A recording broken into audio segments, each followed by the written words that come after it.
हमारा ये plant growth and development का सेकंड वीडियो है। हम लोग यहाँ तक पढ़ चुके थे। ये लास्ट टॉपिक हमारा ये था प्लांट ग्रोथ। ये पूरा पैराग्राफ हम लोग पढ़ चुके हैं, ग्रोथ के बारे में बात कर चुके थे हम लोग। और ये हमारा सेकंड वीडियो है जिसमें हम लोग यहाँ से शुरू करेंगे plant growth is indeterminate topic से, ठीक है। बट आप लोग से रिक्वेस्ट है कि प्लीज़ चैनल को सब्सक्राइब कीजिए, वीडियोज़ को लाइक कीजिए एंड कॉमेंट कीजिए। प्लीज़ रिक्वेस्ट कर रहे हैं और शेयर भी कीजिएगा, ठीक है। चलिए शुरू करते हैं। Plant growth is unique because plant retain the capacity for unlimited growth। अब बोल रहा है कि प्लांट ग्रोथ क्या है, यूनिक है। यूनिक क्यों बोल रहा है? क्योंकि प्लांट के पास एक कैपेसिटी है कि अनलिमिटेड ग्रोथ वो कर सकता है थ्रू आउट देयर लाइफ। इसीलिए प्लांट ग्रोथ को हम लोग क्या बोल रहे हैं कि प्लांट ग्रोथ एक यूनिक इवेंट है। रिटेन द, बिकॉज यूनिक बोल रहा है कि because plant retain the capacity for unlimited growth throughout their life. मतलब कि अपने जीवन भर पूरा ग्रोथ कर सकता है। इसीलिए प्लांट ग्रोथ को क्या बोल रहे हैं, अनलिमिटेड या फिर यूनिक ग्रोथ बोल रहे हैं। दिस बोल रहा है कि this ability of the plant is due to the presence of meristem at certain location. अच्छा, प्लांट जो है अपने लाइफ टाइम तक जो ग्रो कर सकता है, फॉरएवर मतलब हमेशा जो ग्रो कर सकता है, जब तक वो जिंदा है तब तक ग्रो कर सकता है। उसका रीज़न क्या है? रीज़न है कि उसके पास प्रेजेंट है मेरिस्टेम टिश्यू। क्या प्रेजेंट है? मेरिस्टेमेटिक टिश्यू प्रेजेंट है, जो कि एक ऐसा टिश्यू होता है जो हमेशा डिवाइड करता है। उस टिश्यू को बोलते हैं मेरिस्टेमेटिक टिश्यू। जो हमें उसके पास कैपेसिटी है कि वो हमेशा डिवाइड कर सकता है, उस टिश्यू को बोला जाता है मेरिस्टेमेटिक टिश्यू। और जो कि सर्टेन लोकेशन में ही प्रेजेंट होता है in the plant body. The cells of such meristem have the capacity to divide and self perpetuate. मतलब कि जो मेरिस्टेमेटिक टिश्यू है उसके पास कैपेसिटी है कि खुद से डिवाइड कर सके, सब चीज़ खुद से अपना मेंटेन कर सके, वो उसके पास कैपेबिलिटी है। उसके बाद आगे बात करते हैं। The product however soon loses the capacity to divide. मतलब कि अगर मान लो ये मेरिस्टेमेटिक टिश्यू है, अब मेरिस्टेमेटिक टिश्यू में हुआ डिवीज़न, डिवाइड करके ये कुछ सेल बनाया, अदर सेल, तो ये जो प्रोडक्ट बनेगा ना, ये प्रोडक्ट जो है सर कैपेसिटी लूज़ कर देगा डिवीज़न करने का। ये अगर मेरिस्टेमेटिक टिश्यू है तो ये जब डिवीज़न करेगा तो ये प्रोडक्ट जो फॉर्मेशन हुआ यहाँ से इस सेल से, तो ये जो प्रोडक्ट है वो डिवीज़न का कैपेसिटी को लूज़ कर देगा। तो वही लिखा हुआ है the product however soon loses the capacity to divide. लेकिन जो प्रोडक्ट है, प्रोडक्ट किसको बोल रहे हैं? इसको बोल रहे हैं कि मेरिस्टेमेटिक टिश्यू से जो प्रोडक्ट का फॉर्मेशन हुआ ये लूज़ कर दिया। किस चीज़ को लूज़ कर दिया? कैपेसिटी टू डिवाइड का, डिवीज़न का कैपेसिटी को वो लूज़ कर चुका है। Such cells make up the plant body, ठीक है। अब बोल रहा है कि this form of the growth where in the new cells are always being added to the plant body by the activity of the meristem is called open form of growth, ठीक है।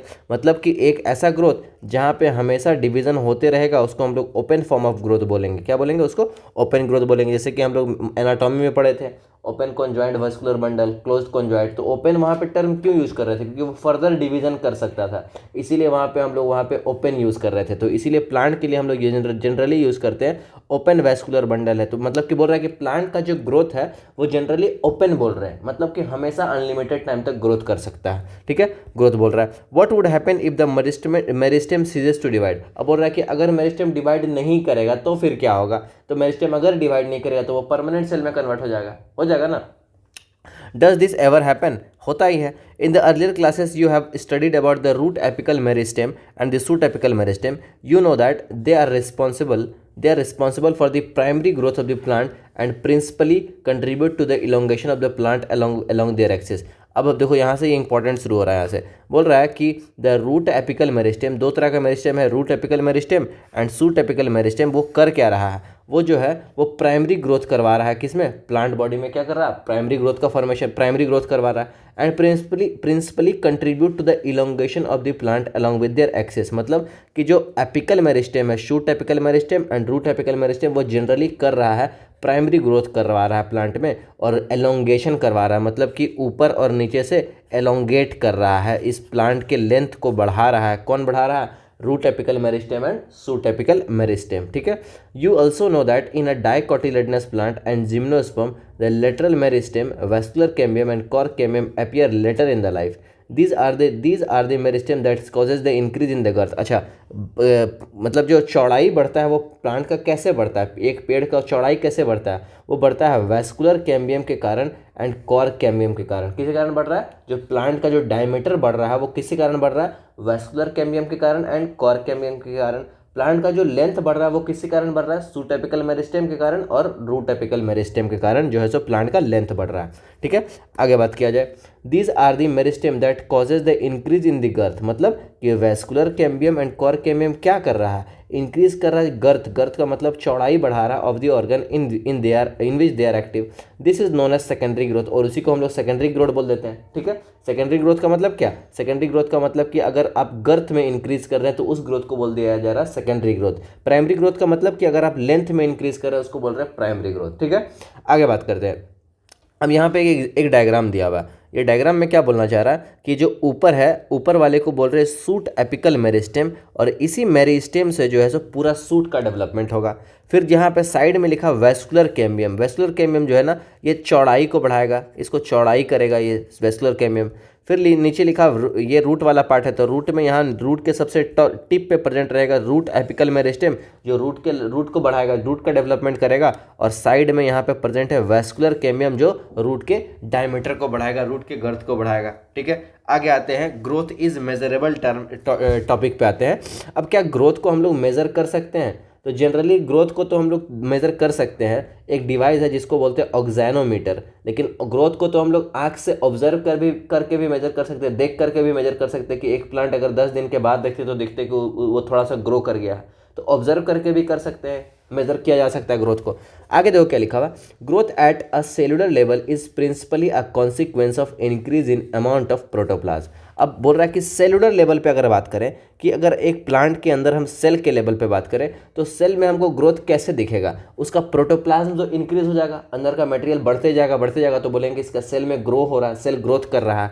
Since the increase in protoplasm is difficult to measure, लेकिन ऐसा आसान काम नहीं है कि सारे सेल के प्रोटोप्लाज्म को मेजर कर लिया जाए, तो ये ऐसा नहीं काम नहीं है। तो बोल रहा है कि measure directly, one generally measure some quantity which is more or less proportional to it, लेकिन अब हम प्रोटोप्लाज्म को मेजर नहीं कर सकते हैं, इसीलिए हम कुछ अदर मीन लाएंगे मेजर करने के लिए। Growth is therefore measured by variety of parameter, some of which are increase in fresh weight, increase in fresh weight हो गया, दो तरह मेरे पास वेट जो है ना वो दो तरह का होता है, fresh weight and dry weight. तो बोल रहा है कि ग्रोथ को हम कैसे मेजर कर सकते हैं, तो पहला नंबर यहाँ पे बोल रहा है कि इंक्रीज इन फ्रेश वेट, एक प्लांट को ऑब्जर्व करो 10 दिन तक और उसके फ्रेश वेट में वेट कितना आ रहा है उसको ऑब्जर्व कर लो, अगर वेट में बढ़ गया तो बोलेंगे प्लांट यहाँ ग्रो किया है। ड्राई वेट में देख सकते हैं, उसके लेंथ में देख सकते हैं, उसके एरिया में देख सकते हैं, वॉल्यूम में देख सकते हैं, सेल नंबर में देख सकते हैं कि ग्रोथ को हम इतने तरीके से मेजर कर सकते हैं। कैसे कैसे कर सकते हैं, इंक्रीज इन फ्रेश वेट, हम लोग उसका देख लेंगे वेट, फ्रेश वेट एक होता है, फ्रेश वेट एक होता है ड्राई वेट। ठीक है, फिर उसके लेंथ में हम लोग देख सकते हैं कि अगर हम आज इस प्लांट को ऑब्जर्व कर रहे हैं तो इसका 0.5 मीटर है, नेक्स्ट डे ऑब्जर्व किए तो इतना हो गया, तो ये लेंथ में भी हम लोग देख सकते हैं कि लेंथ को भी ऑब्जर्व करके बताया जा सकता है कि प्लांट ग्रो किया है कि नहीं किया है। फिर एरिया में भी कर सकते हैं, अगर लीफ का एरिया देखते हैं आज कि लीफ का एरिया इतना है, 10 दिन के बाद देखा कि लीफ का एरिया पूरा इस तरह से हो गया, तो ये इससे भी बोल सकते हैं कि प्लांट ग्रो किया है, तभी तो लीफ का एरिया बढ़ा। फिर वॉल्यूम में भी हम लोग इंक्रीज कर सकते, वॉल्यूम में भी देख सकते हैं और सेल के नंबर में भी देख सकते हैं कि अगर हम लोग ऑब्जर्व करते हैं एक प्लांट को, यहाँ पे 10 सेल है, यहाँ पे 20 सेल है, तो इस तरह से बोल सकते हैं कि ये सब जो है ग्रोथ का पैरामीटर से, मतलब कि ग्रोथ यहाँ पे दिख रहा है कि हमको ग्रोथ कैसे कैसे मेजर किया जा सक रहा है, कि हम लोग सेल का फ्रेश वेट ऑब्जर्व कर सकते हैं, ड्राई वेट ऑब्जर्व कर सकते हैं, लेंथ में ऑब्जर्वेशन देख सकते हैं, एरिया में देख सकते हैं, वॉल्यूम में देख सकते हैं, सेल का नंबर में देख सकते हैं कि किसी सेल के पास अभी 10,000 सेल है, नेक्स्ट कुछ महीना के बाद देखेंगे तो वहाँ 20,000 सेल हो जाएगा, मतलब बोलेंगे कि ये प्लांट क्या किया है, ये प्लांट ग्रो किया है। आगे बात करते हैं, you may find it amazing to know that one single, यहाँ से इंपॉर्टेंट शुरू हो रहा कि one single maize root apical meristem can give rise to more than 17,500 new cell per hour. अब बोल रहा है कि एक सिंगल मेज रूट एपिकल से one single maize root apical meristem, कि मान लो ये मेज रूट एपिकल मेरिस्टेम है एक सिंगल, ये डिवीज़न करके कितना नया सेल को दे सकता है, ये 17,500 न्यू सेल का फॉर्मेशन कर सकता है पर आवर। ये बहुत इंपॉर्टेंट ये एग्जांपल है, यहाँ से क्या बोल रहा है कि root apical meristem can give one single maize root apical meristem can give more than 17,500 new cell per hour. इसको याद रखना है कि रूट एपिकल मेरिस्टेम जो है मेज में एक सेल से कितना सेल का फॉर्मेशन कर सकता है, 17,500 न्यू सेल का फॉर्मेशन कर सकता है, 1 घंटा के अंदर में कर सकता है। ठीक है, whereas cells in a watermelon, अब नेक्स्ट एग्जांपल है वाटरमेलन के बारे में। Whereas cells in the watermelon में increase in size by up to 3,50,000 time. अब यहाँ पे सेल का साइज में इंक्रीज बता रहा है कि जो वाटरमेलन है वो अपने साइज को जो है 3,50,000 टाइम्स जो है सो इंक्रीज कर सकता है। तो ये सेल का साइज से भी पता कर सक रहे हैं कि ये सेल का ग्रोथ हो रहा है, ये प्लांट का ग्रोथ हो रहा है। लेकिन यहाँ पे ये दोनों इंपॉर्टेंट एग्जांपल याद रखना है। पहला नंबर एग्जांपल कि मेज जो है उस मेज का सिंगल सेल जो है रूट एपिकल मेरिस्टेम का जब 1 घंटा जब डिवीजन करेगा तो वो एक सेल से कितना सेल बना सकता है, 17,500 नया सेल बना सकता है। और वाटरमेलन के बारे में यहाँ लिखा हुआ कि वाटरमेलन जो है अपने साइज को कब कितना तक इंक्रीज कर सकता है, 3,50,000 टाइम्स इंक्रीज कर सकता है। इन द फॉर्मर मतलब कि मेज के बारे में बोल रहा है, the growth is expressed as increase in cell number. मतलब मेज में हम लोग क्या देख रहे हैं कि एक सेल से 17,500 नया सेल बन गया, तो इसमें सेल का नंबर बढ़ रहा है। तो यहाँ पे ग्रोथ हम किस टर्म में बात कर सकते हैं कि growth as a increase in number of cell, कि ग्रोथ हम यहाँ पे किसको बोल रहे हैं कि सेल का नंबर बढ़ रहा है तो उसको बोल रहे हैं ग्रोथ बोल रहे हैं। फिर आगे बोल रहा है लेटर मतलब watermelon express the growth as increase in size of a cell. लेकिन वाटरमेलन के बारे में बोल रहा है कि जो वाटरमेलन का जो साइज सेल है वो कितना उसका कैपेसिटी है डिवीजन करने का, सेल के साइज में वो 3,50,000 टाइम्स तक इंक्रीज कर सकता है अपने सेल के एरिया को, सेल के साइज को। तो बोल रहा है कि growth in size, growth as increase in size of the cell, while the growth of a pollen tube is measured as in terms of it length. जैसे कि पॉलन ट्यूब जैसे स्टिग्मा पे जब पॉलन ग्रेन रिलीज करता है तो यहाँ से पॉलन ट्यूब का फॉर्मेशन होता है, तो इसको भी हम लोग बोल सकते हैं कि pollen tube is measured in terms of its length as increase in surface area denotes the growth, as increase in surface area denotes the growth in a dorsiventral leaf and increase in surface area denotes the growth in dorsiventral leaf. मतलब कि dicot leaf में surface area के increase को डिनोशन क्या किया जा रहा है कि वो ग्रोथ कर रहा है, कि डाइकोट लीफ में अगर सरफेस एरिया बढ़ रहा है लीफ का तो हम लोग उसको बोल रहे हैं कि वो ग्रोथ कर रहा है। ठीक है, आगे बात करते हैं phases of the growth. Most important topic है फेजेस ऑफ द ग्रोथ के बारे में बात कर लेते हैं। नेक्स्ट टॉपिक है हमारा फेजेस ऑफ द ग्रोथ। चलो फेजेस ऑफ द ग्रोथ के बारे में बात कर लेते हैं। बोल रहा है कि the period of the growth is generally divided into 3 phases. जो हमारा ग्रोथ है वो 3 फेजेस में डिवाइडेड है, namely meristematic, elongation and maturation phase. 3 तरह का फेज है, ये बहुत इंपॉर्टेंट टॉपिक है। क्या बोल रहा है कि जो हमारा फेज ऑफ द ग्रोथ है वो 3 पार्ट में डिवाइडेड है, 3 फेजेस में। पहला फेज को बोले मेरिस्टेमेटिक फेज, दूसरा फेज को बोले एलोंगेशन फेज एंड तीसरा फेज को बोले maturation phase. Let us understand this by looking at the root tip. अब एक रूट टिप को देख करके ऑब्जर्व करते हैं कि ये तीनों फेज कहाँ कैसे कैसे ऑब्जर्व करेंगे। The constantly dividing cell both at the root apex, इसका डायग्राम भी दिया हुआ यहाँ पे देखिए, इसका डायग्राम नहीं, इसका डायग्राम उसमें दिया हुआ था, मॉर्फोलॉजी में दिया हुआ है इसका डायग्राम। 1 मिनट। अब देखिए हम लोग को यहाँ पे तीनों फेज को हमको एक रूट में ऑब्जर्व करना है। ठीक है, तो अभी जस्ट ये मॉर्फोलॉजी का ये डायग्राम है, मॉर्फोलॉजी में दिया हुआ है। मॉर्फोलॉजी में क्या बताना चाह रहा था कि ये जो रूट है उसका 3 फेज है जहाँ पे ये डिवीज़न करता है 3 फेज में। जैसे कि ये जो सबसे इन टिप पे है, ये जो यहाँ पे जो सेल प्रेजेंट है इसको बोलते हैं मेरिस्टेमेटिक सेल। यहाँ पे कंटिन्यूसली बहुत ज़्यादा क्या चल रहा है, डिवीज़न चल रहा है, बहुत रैपिड डिवीज़न चल रहा है। नेक्स्ट ये जो स्टेज इसको बोलते हैं रीजन ऑफ मेरिस्टेमेटिक जोन। ये है मेरिस्टेमेटिक जोन। ये है इलोंगेशन जोन, जहाँ पे ये जो रूट है इसका लेंथ बढ़ रहा है, ये रूट का क्या हो रहा है, लेंथ बढ़ रहा है। और ये है मैच्योरेशन जोन, जहाँ से रूट हेयर का फॉर्मेशन हो रहा है और यहाँ का सेल मैच्योर कर रहा है। तो यही 3 फेज के बारे में पढ़ना है। पहला फेज है रीजन ऑफ मेरिस्टेमेटिक, दूसरा फेज है फेज ऑफ इलोंगेशन और तीसरा फेज है फेज ऑफ मैच्योरेशन। ये तीनों फेज हमको याद रखना है। अब तीनों फेज के बारे में देखो क्या लिखा हुआ। Let us understand this by looking at the root tip. The constantly dividing cell both at the root apex and the shoot apex represent the meristematic phase of the growth. मतलब कि जो टिप पे present रहेगा वो कौन सा cell है, वो मेरिस्टेमेटिक सेल प्रेजेंट है और इसीलिए उस फेज को बोल दिया जाता है meristematic phase. The cells in this region are rich in protoplasm. मतलब किस रीजन का बोल रहा है कि जो मेरिस्टेमेटिक फेज में जो सेल प्रेजेंट है वो बहुत ज़्यादा रिच होता है प्रोटोप्लाज्म में। पोजेस लार्ज कॉन्स्पिक्यूशियस न्यूक्लियाई, मतलब कि जो इसके सेल के पास न्यूक्लियस क्या प्रेजेंट होगा, लार्ज होगा और कॉन्स्पिक्यूशियस होगा, मतलब कि दिखेगा हमको, मतलब ज़्यादा छोटा नहीं रहेगा, वो कॉन्स्पिक्यूशियस रहेगा। Their cell wall are primary in nature. ये सब याद रखना है कि फेज ऑफ मेरिस्टेमेटिक का क्या क्या करेक्टर है। पहला करेक्टर है कि the cells in this region are rich in protoplasm, पहला करेक्टर है, ये हो गया फर्स्ट करेक्टर। दूसरा है पोजेज लार्ज कॉन्स्पिक्यूशियस न्यूक्लियाई। तीसरा है their cell wall are primary in nature, ये तीसरा कैरेक्टर है, primary in nature, thin and cellulosic with abundant plasmodesmatal connection. The cells are proximal just next away from the root tip to the meristematic zone represent the phase of elongation. मतलब इसके बारे में बोल रहा है, phase of elongation. इसका हम लोग कैरेक्टर को लिख लेते हैं, फेज ऑफ मेरिस्टेमेटिक फेज का कैरेक्टर को लिख लिया जाए यहाँ पे एक एक करके, ठीक है। रिप्रेजेंट द मेरिस्टेमेटिक फेज का, तो मेरिस्टेमेटिक फेज का यहाँ पे हम लोग कैरेक्टर लिखेंगे। पहला कैरेक्टर क्या है यहाँ पे, cells is rich in protoplasm. पहला कैरेक्टर है cell is rich in protoplasm. ये मेरिस्टेमेटिक फेज में जो सेल रहेगा उसका कैरेक्टर है कि वहाँ का सेल क्या रहेगा, रिच रहेगा प्रोटोप्लाज्म में। सेकंड कैरेक्टर लिखेंगे possess large conspicuous nuclei. Possess large conspicuous nuclei, ठीक है। तीसरा नंबर लिखेंगे wall, cell wall are primary in nature. Third character लिखेंगे सेल वॉल आर प्राइमरी, जैसे तीन तरह का होता है ना, primary cell wall, secondary cell wall, tertiary cell wall. Cell wall are primary in nature, ठीक है। उसके बाद नेक्स्ट लिखेंगे प्राइमरी इन नेचर होगा सेल वॉल। सेल वॉल यहाँ पे लिखेंगे cell wall is thin, cell wall is thin होगा एंड सेल्यूलोजिक होगा। Cell wall is thin and cellulosic.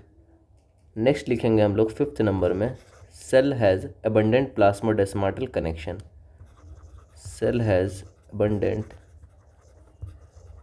Abundant plasmodesmatal connection. Next हमारे पास है फेज ऑफ इलोंगेशन।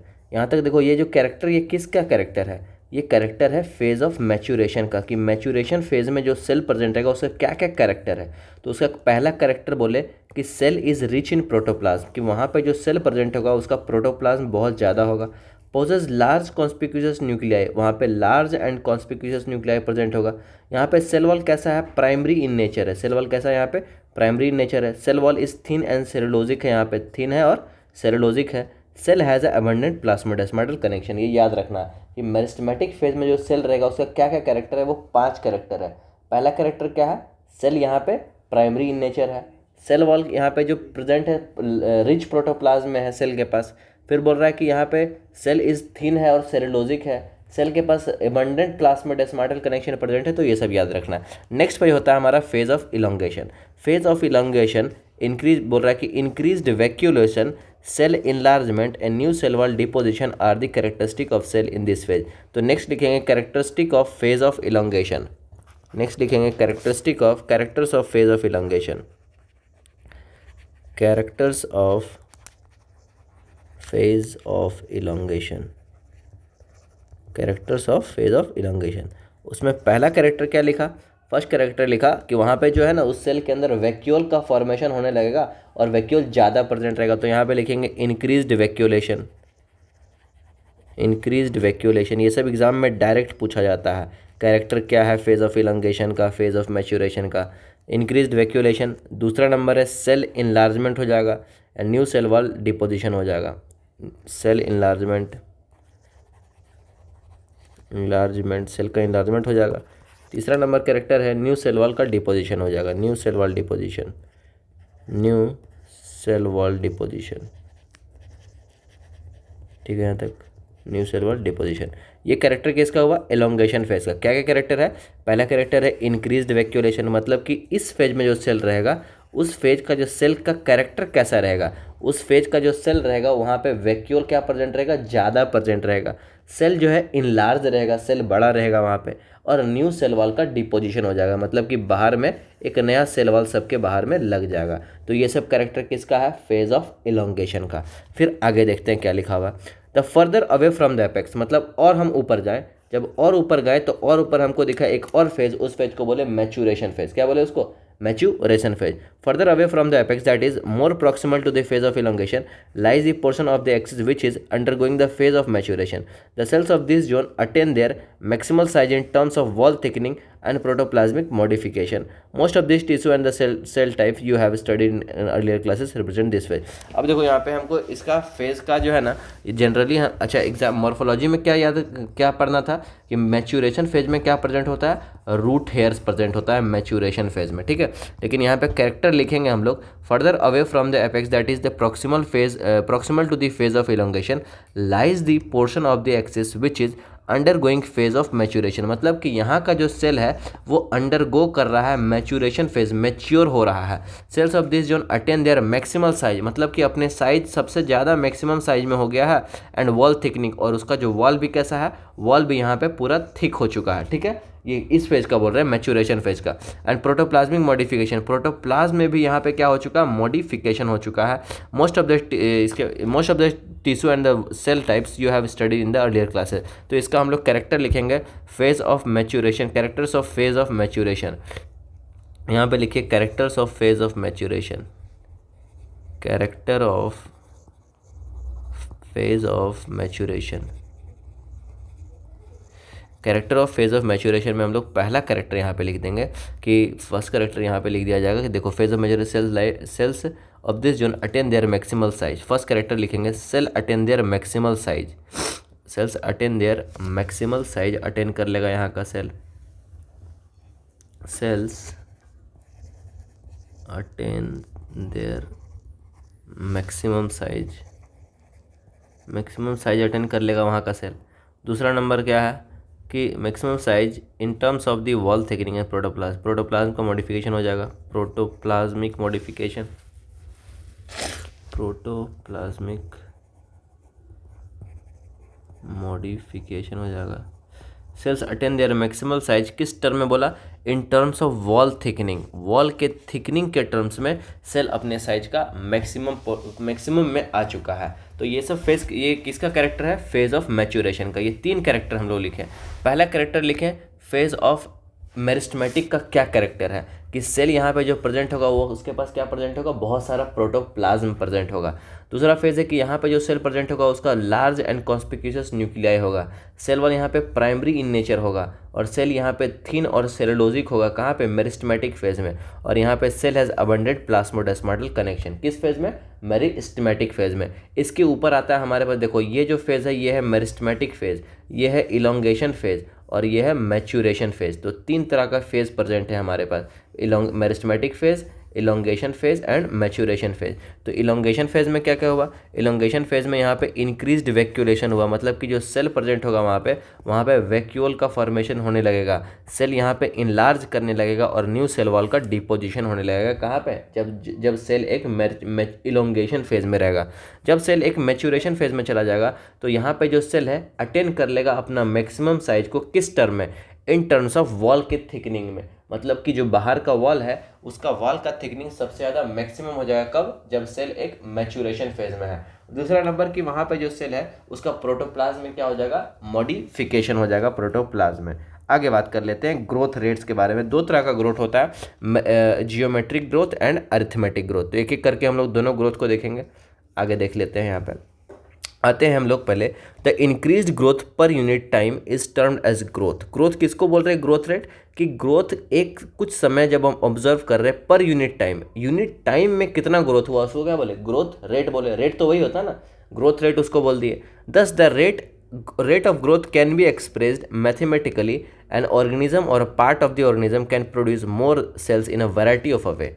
अब हम लोग दोनों तरह का ग्रोथ रेट को पढ़ते हैं। पहला ग्रोथ रेट है हमारे पास अरिथमेटिक ग्रोथ रेट, दूसरा ग्रोथ रेट है हमारे पास जियोमेट्रिक ग्रोथ रेट।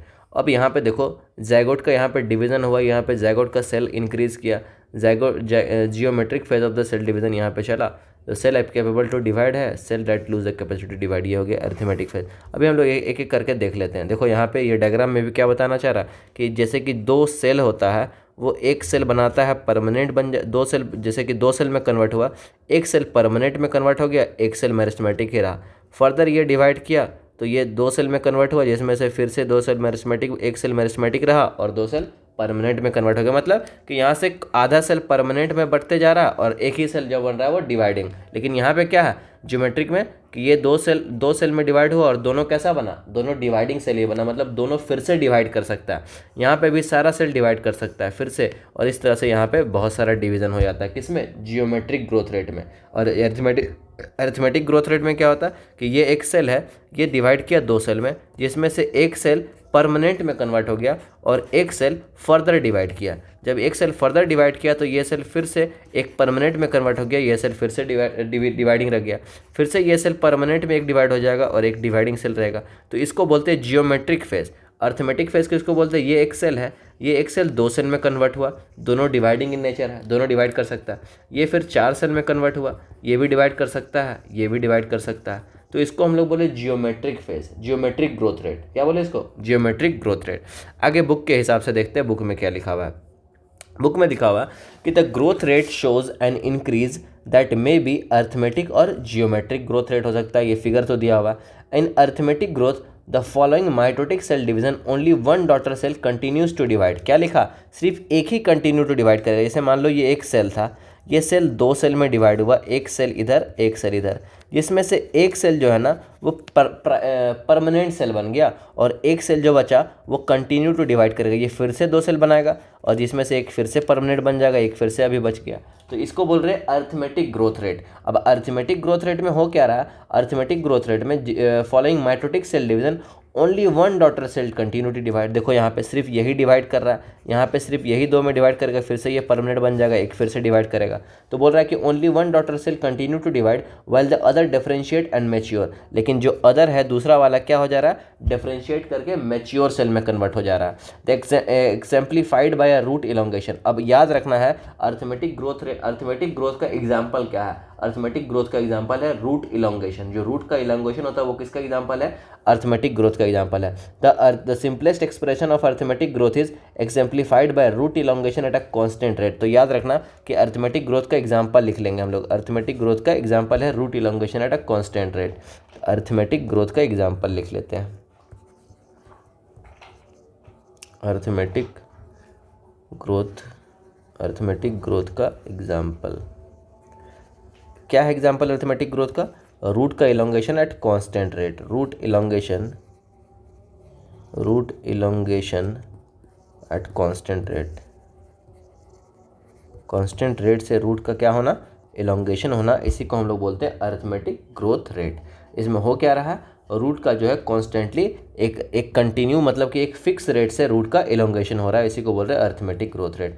फिर बोल रहा है कि अब इसका हम लोग अगर ग्राफ बनाना चाहें, फिर look figure 13.5 on plotting the length of the organ against the time a linear curve is obtained mathematically it is expressed as. अब अर्थमेटिक ग्रोथ जो है उसका जो कर्व बनता है वो लीनियर कर्व बनता है। कैसा कर्व बनता है, लीनियर कर्व बनता है। इसमें देखो बता क्या रहा है, इसमें बता रहा है L T equals to L naught E R T, मतलब कि लेंथ एट टाइम टी। जैसे कि ये एक पेड़ है, इस पेड़ को हम अभी ऑब्जर्व कर रहे हैं और हम फिर कल ऑब्जर्व करेंगे, तो कल हमको कुछ ये पेड़ इतना दूर तक दिखा। तो अब हम इसका मैथमेटिकली अगर रिप्रेजेंट करना चाहें तो क्या कि एल टी, यही पेड़ जो है टी इक्वल टू 0 पे हम देख रहे हैं और यही पेड़ कुछ समय के बाद देख रहे हैं टी इक्वल टू टी पे।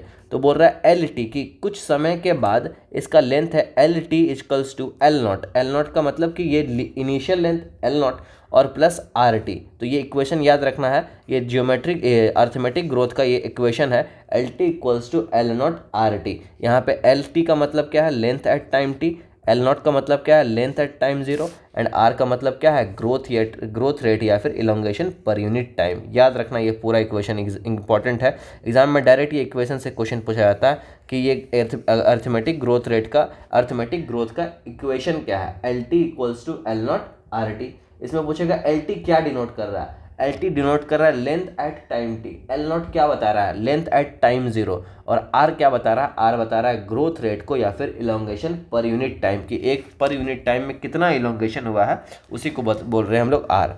आगे बात करते हैं, late us now see what happen in a geometric growth. अब जो अच्छा ये याद रखना कि ये ग्राफ जो याद रखना, ये ग्राफ है ना, ये लीनियर ग्राफ बन रहा है। यहाँ पे ये जो इस पे इतना जगह छोड़ा क्यों गया है, क्योंकि जो प्लांट है उसका इनिशियली कुछ तो हाइट प्रेजेंट होगा ना, इसीलिए यहाँ पे एल नॉट यहाँ पे हम लोग इसको बोलते हैं। ये जो है ना, ये एल नॉट बोला जाता है कि इनिशियली कुछ हाइट तो प्रेजेंट होगा। किसी भी चीज़ को हम ऑब्जर्व करेंगे तो पहले तो कुछ हाइट प्रेजेंट होगा ना, तो उसी हाइट को बोल रहे हैं एल नॉट। उसी हाइट को क्या बोल रहे हैं, एल नॉट, मतलब कि लेंथ एट टाइम जीरो, जब मतलब ऑब्जर्वेशन करने से पहले उसका जो लेंथ है उसी को बोल दे रहे हैं हम लोग एल नॉट बोल रहे हैं। अब आते हैं जियोमेट्रिक ग्रोथ के बारे में पढ़ते हैं। बोल रहा है, क्या बोल रहा है कि in let us now see what happens in a geometric growth, in a geometric growth in most dicot system the initial growth is slow. बोल रहा है कि इन मोस्ट सिस्टम, बोल रहा है in most system the initial growth is slow, उसको बोलते हैं lag phase, and it increases rapidly thereafter at exponential rate, उसको बोलते हैं लॉग और exponential phase. Here both the progeny cells following the mitotic cell division retain the ability to divide and continue to do so. However, with the limited nutrient supply, the growth slows down, leading to a stationary phase. If we plot the parameter of the growth against time, we get a typical sigmoid or S curve. अभी ये जो पूरा अभी बोला ना, ये पूरा हम लोग समझेंगे। ये हमारे पास बताना चाह रहा है जियोमेट्रिक ग्रोथ रेट के बारे में। वो बता रहा है ना कि जियोमेट्रिक ग्रोथ रेट जो है वो कब होगा। जियोमेट्रिक ग्रोथ रेट जनरली होता है लिमिटेड न्यूट्रिएंट्स प्रेजेंट रहता है, उस दौरान होता है जियोमेट्रिक ग्रोथ रेट। जैसे जियोमेट्रिक ग्रोथ कर्व में यहाँ पे ये जितना भी बात बोला ना कि लैग फेज आएगा, लॉग फेज आएगा, स्टेशनरी फेज आएगा, वो सब है एक्चुअली में क्या। जैसे कि देखिए यहाँ पे बोल रहा है कि ज्योमेट्रिक, पहला नंबर हमको याद क्या रखना है, हमको याद रखना है दो तरह का फेज होता है, एक होता है अर्थमेटिक फेज, एक होता है ज्योमेट्रिक फेज। अर्थमेटिक फेज क्या होता है, अर्थमेटिक ग्रोथ होता क्या है। अर्थमेटिक ग्रोथ में होता है कि एक सेल जो है ना, ये मान लो एक सेल, ये डिवाइड करके दो सेल में कन्वर्ट हुआ, जिसमें से एक सेल ये परमानेंट सेल बन गया और एक अभी भी डिवाइडिंग सेल में ही है। नेक्स्ट क्या हुआ, ये डिवाइडिंग सेल फिर से दो सेल में कन्वर्ट हुआ, एक सेल बन गया डिवाइडिंग सेल में और एक सेल परमानेंट सेल में बन गया। फिर से ये सेल डिवाइड किया, एक सेल बन गया डिवाइडिंग सेल, एक सेल बन गया परमानेंट सेल। इसको बोले हम लोग अर्थमेटिक ग्रोथ रेट। अब यहाँ पे ज्योमेट्रिक ग्रोथ रेट में क्या हो रहा है कि ये जो सेल है फिर से डिवाइड, दो सेल में डिवाइड किया, दो सेल में दोनों डिवाइडिंग बन गई, इस तरह से सब डिवाइडिंग ही प्रेजेंट रहेगा। इसको बोले ज्योमेट्रिक ग्रोथ रेट। ठीक है, अब देखते हैं इसका ग्राफ। अब ये जो ग्राफ दिया ना, ये लीनियर ग्राफ, ये लीनियर ग्राफ दिया हुआ हमारा अर्थमेटिक ग्रोथ रेट का ये ग्राफ है। ये ग्राफ किसका है, अर्थमेटिक ग्रोथ का ये ग्राफ है, लीनियर कर्व है यहाँ पर। ठीक है, अब यहाँ पे सेकंड कर्व हमारे पास आएगा सिग्मॉइड कर्व, जहाँ पे हम लोग इसके बारे में पढ़ेंगे geometric. Late us now see what happens. इस पूरे ग्राफ में देखिए ये जो है ना, ये ग्राफ जो है ज्योमेट्रिक ग्रोथ कर्व का है। ये किसका है, जियोमेट्रिक का है, जियोमेट्रिक का है, और ये अर्थमेटिक का, याद रखना है इसको, मैटिक ग्रोथ कर्व है। ठीक है, अब इसमें इस ग्राफ में ये इस तरह का ग्राफ है, इसको बोलते हैं हम लोग सिग्मॉइड कर्व। क्या बोलते हैं इसको, सिग्मॉइड कर्व। और ये जो सिग्मॉइड कर्व है ये 3 फेज में डिवाइडेड है। इसको बोले लैग फेज, इसको हम लोग लॉग फेज भी बोलते हैं या फिर एक्सपोनेंशियल फेज, और इसको बोलते हैं स्टेशनरी फेज। मतलब कि लैग फेज के दौरान जब सेल का डिवीज़न है, सेल का जो ग्रोथ है वो थोड़ा सा स्लो है। जब एक्सपोनेंशियल फेज़ आया ना, तो एक्सपोनेंशियल फेज़ में सेल का डिवीज़न फास्ट है, और जैसे धीरे धीरे न्यूट्रिशन का रिसोर्स जो है सो धीरे धीरे कम होने लगेगा, तो ये जा कर के सेल का ग्रोथ जो है सो स्लो हो जाएगा। उसको बोलेंगे स्टेशनरी फेज। ठीक है, अब ये याद रखना, ये ग्राफ किसका, ये ज्योमेट्रिक ग्रोथ का ग्राफ है। अब देखिए यहाँ से यहाँ यही लिखा है कि इन most system the initial growth is slow, मतलब लैग फेज, कि सारे मोस्ट ऑफ द सिस्टम में जो इनिशियली जो ग्रो होता है वो उसको बोलते हैं लैग फेज, स्लो होता है ये division. And it increases rapidly thereafter at exponential rate, log और एक्सपोनेंशियल फेज। मतलब कि यहाँ से जब ऊपर हुआ तो धीरे धीरे बहुत ज़्यादा रैपिड स्पीड पकड़ लिया ग्रोथ का। अब इस स्पीड रैपिड ग्रोथ को हम लोग यहाँ पे बोल रहे हैं एक्सपोनेंशियल फेज या फिर लॉग फेज। ठीक है, फिर आगे बोल रहा है here both progeny cells following mitotic cell division retain the ability to divide. और यहाँ पे ज्योमेट्रिक ग्रोथ कर में क्या है कि दोनों, ज्योमेट्रिक ग्रोथ में क्या है कि दोनों सेल जो है सो रिटेन करता है एबिलिटी। जैसे कि ये एक सेल है, ये दो सेल में डिवाइड हुआ, ये दोनों सेल रिटेन कर रहा है एबिलिटी टू डिवाइड, मतलब दोनों के पास एबिलिटी है डिवीजन करने का। ठीक है, ये याद रखना है, ये दोनों डिफरेंस बहुत इंपॉर्टेंट है कि arithmetic growth rate and geometric growth rate में क्या डिफरेंस है कि अर्थमेटिक ग्रोथ रेट में ये जो सेल है ये जब दो सेल में कन्वर्ट होगा तो एक परमानेंट बन जाएगा और एक डिवाइडिंग रहेगा। फिर ये दो सेल बन जाएगा, एक परमानेंट हो जाएगा, एक डिवाइडिंग हो जाएगा। लेकिन जियोमेट्रिक में क्या है, एक सेल दो सेल में कन्वर्ट होगा, दोनों डिवाइडिंग है, फिर से दोनों डिवाइडिंग है, इस तरह से होते रहेगा ये प्रोसेस। तो ये ज्योमेट्रिक ग्रोथ कर्व ये हो गया हमारा अर्थमेटिक ग्रोथ कर्व, ये हो गया हमारा geometric growth curve. Geometric growth curve में कितना फेज है, 3 फेज है, लैग फेज, एक्सपोनेंशियल फेज को ही लॉग फेज भी बोलते हैं और स्टेशनरी फेज, ठीक है। If we plot parameter of growth against time we get a typical sigmoid curve, हमको क्या मिलता है, एक sigmoid curve. A sigmoid curve भी, अच्छा अगर मान लो रिसोर्सेज, जब रिसोर्सेज लिमिटेड रहेगा ना तब ये सिग्मॉइड कर्व मिलेगा। रिसोर्स यहाँ पे लिमिटेड है, रिसोर्स क्या है, लिमिटेड है, लिमिटेड। अगर रिसोर्सेज अनलिमिटेड हो जाएगा ना तो ये कर्व जे शेप बन जाएगा। जब रिसोर्सेज होगा when resource is unlimited, when resource is unlimited, when resource is unlimited, जब रिसोर्स जो है अनलिमिटेड प्रेजेंट है उस दौरान कौन सा कर्व बनेगा, जे शेप बनेगा। जब रिसोर्स अनलिमिटेड है, जब रिसोर्स लिमिटेड है उस दौरान सिग्मॉइड कर्व बनेगा। A sigmoid curve is characteristic of living organism growing in a natural environment. ये स्टेटमेंट इंपॉर्टेंट है कि ग्रोइंग इन्वायरमेंट, ये जो सिग्मॉइड कर्व जो है ये कैरेक्टरिस्टिक है of living organism growing in a natural environment. मतलब कि जनरली अनलिमिटेड रिसोर्स तो कहीं पे भी नहीं पाया जाता है। तो मोर ज़्यादा एक्यूरेट ग्राफ कौन सा है, ज़्यादा एक्यूरेट ग्राफ ये सिग्मॉइड वाला ग्राफ है। क्योंकि सिग्मॉइड, जैसे हमारे इन्वायरमेंट में भी हमारे पास भी रिसोर्स तो लिमिटेड ही है, ऐसा थोड़ी है कि अनलिमिटेड फूड प्रेजेंट है हमारे पास भी रिसोर्स जो है सो लिमिटेड ही है। तो ज़्यादा एक्यूरेट कौन सा कर्व है, ज़्यादा एक्यूरेट हमारे पास सिग्मॉइड कर्व है, क्योंकि ये ज़्यादा नेचुरल इन्वायरमेंट में ये पाया जाएगा। मतलब कि sigmoid curve is a characteristic of living organism growing in a natural environment. मतलब कि जो रियल वर्ल्ड में देखें तो रियल वर्ल्ड में हमारे पास कौन सा कर्व पाया जाएगा, सिग्मॉइड कर्व पाया जाएगा। क्योंकि हमारे रियल लाइफ में रिसोर्स तो अनलिमिटेड प्रेजेंट नहीं है, रिसोर्स लिमिटेड प्रेजेंट है और इसीलिए सिग्मॉइड कर्व को ज़्यादा एक्यूरेट कर्व माना जा रहा है, ठीक है। इट इज़ अब बोल रहा है कि it is a typical for all cell tissue organelle और ऑफ अ प्लांट, ठीक है। अब यहाँ पे मोस्ट इंपॉर्टेंट यहाँ पे शुरू होता है ये exponential growth can be expressed as. अब यहाँ पे ये इक्वेशन हमको याद रखना है कि W1 equal to W0 ERT, ये एक्सपोनेंशियल ग्रोथ कर्व का ये इक्वेशन है, जिसमें W1 बोल रहा है कि फाइनल साइज है, इसमें हम लोग वेट ले सकते हैं, हाइट हो सकता है, नंबर हो सकता है। W0 क्या है, initial size at the beginning of the period, and R यहाँ पे क्या है, ग्रोथ रेट, T है time of the growth, and R है बेस ऑफ नेचुरल रेगुलेथम। ये एग्जैक्ट याद करके जाना है एग्जाम में, एग्जैक्ट ये पूछा जाता है कि R यहाँ पे क्या है, R का मतलब ग्रोथ रेट है, T यहाँ पे टाइम ऑफ ग्रोथ है, E है बेस ऑफ नेचुरल रेगुलेथम। और ये इक्वेशन याद करना, ये इक्वेशन किसका है, ज्योमेट्रिक ग्रोथ या फिर एक्सपोनेंशियल ग्रोथ कर्व का ये है। W1 equal to W0 ERT यहाँ पे है, ठीक है। अब यहाँ पे कुछ और है, हेयर R इज द, ये याद रखना, here R is the relative growth rate and is also measure of ability of the plant to produce new plant material. ये बहुत बार ये एग्जाम में पूछा गया हुआ भी है कि R का यहाँ पे क्या मतलब है। R is relative growth rate, R यहाँ पे क्या है, relative growth rate, and is also measure, वो R क्या है, R is also a measure of the ability to of the plant to produce new plant material. तो यहाँ पे लिख सकते हैं हम लोग कि R क्या है, measure of the ability, measure of the ability of plant to produce new plant to produce new plant material, plant to produce new plant material. ये याद रखना कि R यहाँ पे क्या है, एक R को हम लोग एक मतलब बोल रहे हैं कि ये एक मेज़र है कि R किसका अगर ज़्यादा है तो वो प्लांट मटेरियल ज़्यादा प्रोड्यूस कर सकेगा, R किसी का कम है तो वो प्लांट मटेरियल कम प्रोड्यूस कर सकेगा, वही है। R एक मेज़र है एबिलिटी ऑफ द प्लांट, कि प्लांट का एबिलिटी कितना है प्रोड्यूस करने का, न्यू प्लांट मटेरियल को बनाने का। रेफर्ड टू एज, और इसको रेफर किया जाता है as a efficiency index. R को क्या बोला जाता है, इफिशिएंसी इंडेक्स।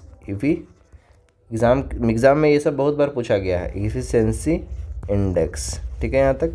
अब आगे बात कर लेते हैं हम लोग। Hence the final size W1, ये तो W1 क्या है, फाइनल साइज है। W1 depend on the initial size, W0 पे डिपेंड कर रहा है, depend on the initial size.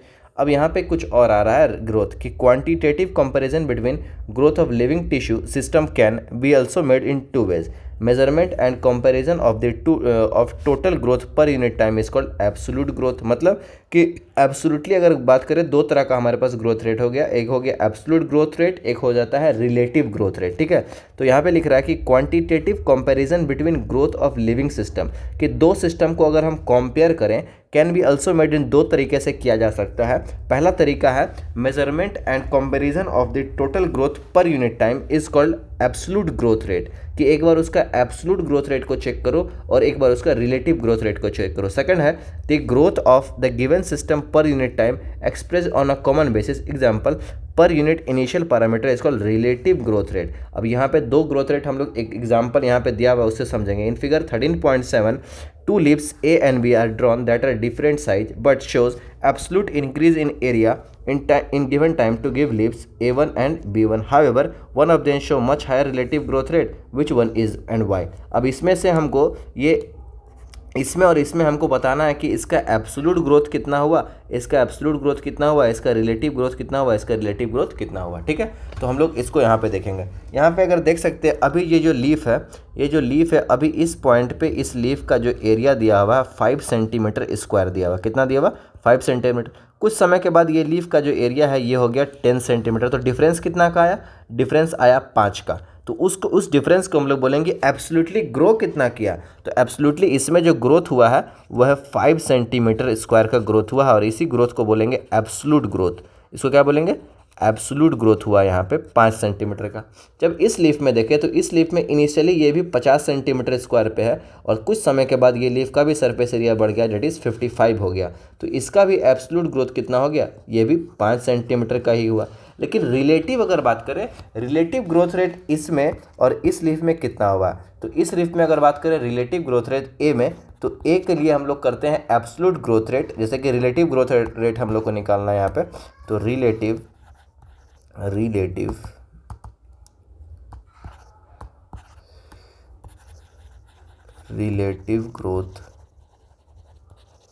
Rate, relative growth rate के लिए हम लोग क्या करते हैं? हम लोग एब्सोल्यूट ग्रोथ रेट को इनिशियल पैरामीटर से डिवाइड कर देते हैं।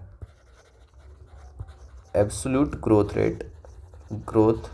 Rate upon initial parameter into 100। जैसे कि ये एब्सोल्यूट ग्रोथ रेट कौन सा? कि ये जो लीफ था 5 सेंटीमीटर का था इनिशियली, कुछ समय के बाद इसमें इंक्रीज हुआ, सरफेस एरिया कुछ दिन के बाद बढ़ गया, ये हो गया 10 सेंटीमीटर का। तो इसमें एब्सोल्युटली ग्रोथ कितना हुआ है? एब्सोल्युटली ग्रोथ इसमें 5 सेंटीमीटर का हुआ। तो हम लोग यहाँ पे डालेंगे एब्सोल्यूट ग्रोथ रेट कितना हुआ? 5 का। इनिशियली कितना परसेंट था? इनिशियली भी 5% था। इसको हम लोग मल्टीप्लाई कर देंगे 100 से। तो यहाँ पे ये 5 से 5 कट जाएगा, यहाँ पे 100। मतलब हम लोग बोलेंगे कि इस लीफ में रिलेटिव ग्रोथ जो हुआ है वह 100% का हुआ। कितना परसेंट हुआ यहाँ पे रिलेटिव ग्रोथ? 100%। लेकिन इस बी में रिलेटिव ग्रोथ कितना हुआ सो देखने दो हम लोग को। रिलेटिव ग्रोथ इसमें भी वही करेंगे, एब्सोल्यूट ग्रोथ रेट इसमें कितना हुआ? 5 का। 5 अपॉन इनिशियली कितना परसेंट है? इनिशियली हमारे पास परसेंट है यहाँ पे 50 और उसको कर देंगे हम लोग कितना? इसको कर देंगे इंटू 100 कर देंगे। ठीक है, अब आगे देख लेते हैं इसमें क्या हो रहा है। इसको काट देंगे हम लोग, इसको काटेंगे तो इसमें कितना परसेंट आया? 10% आया।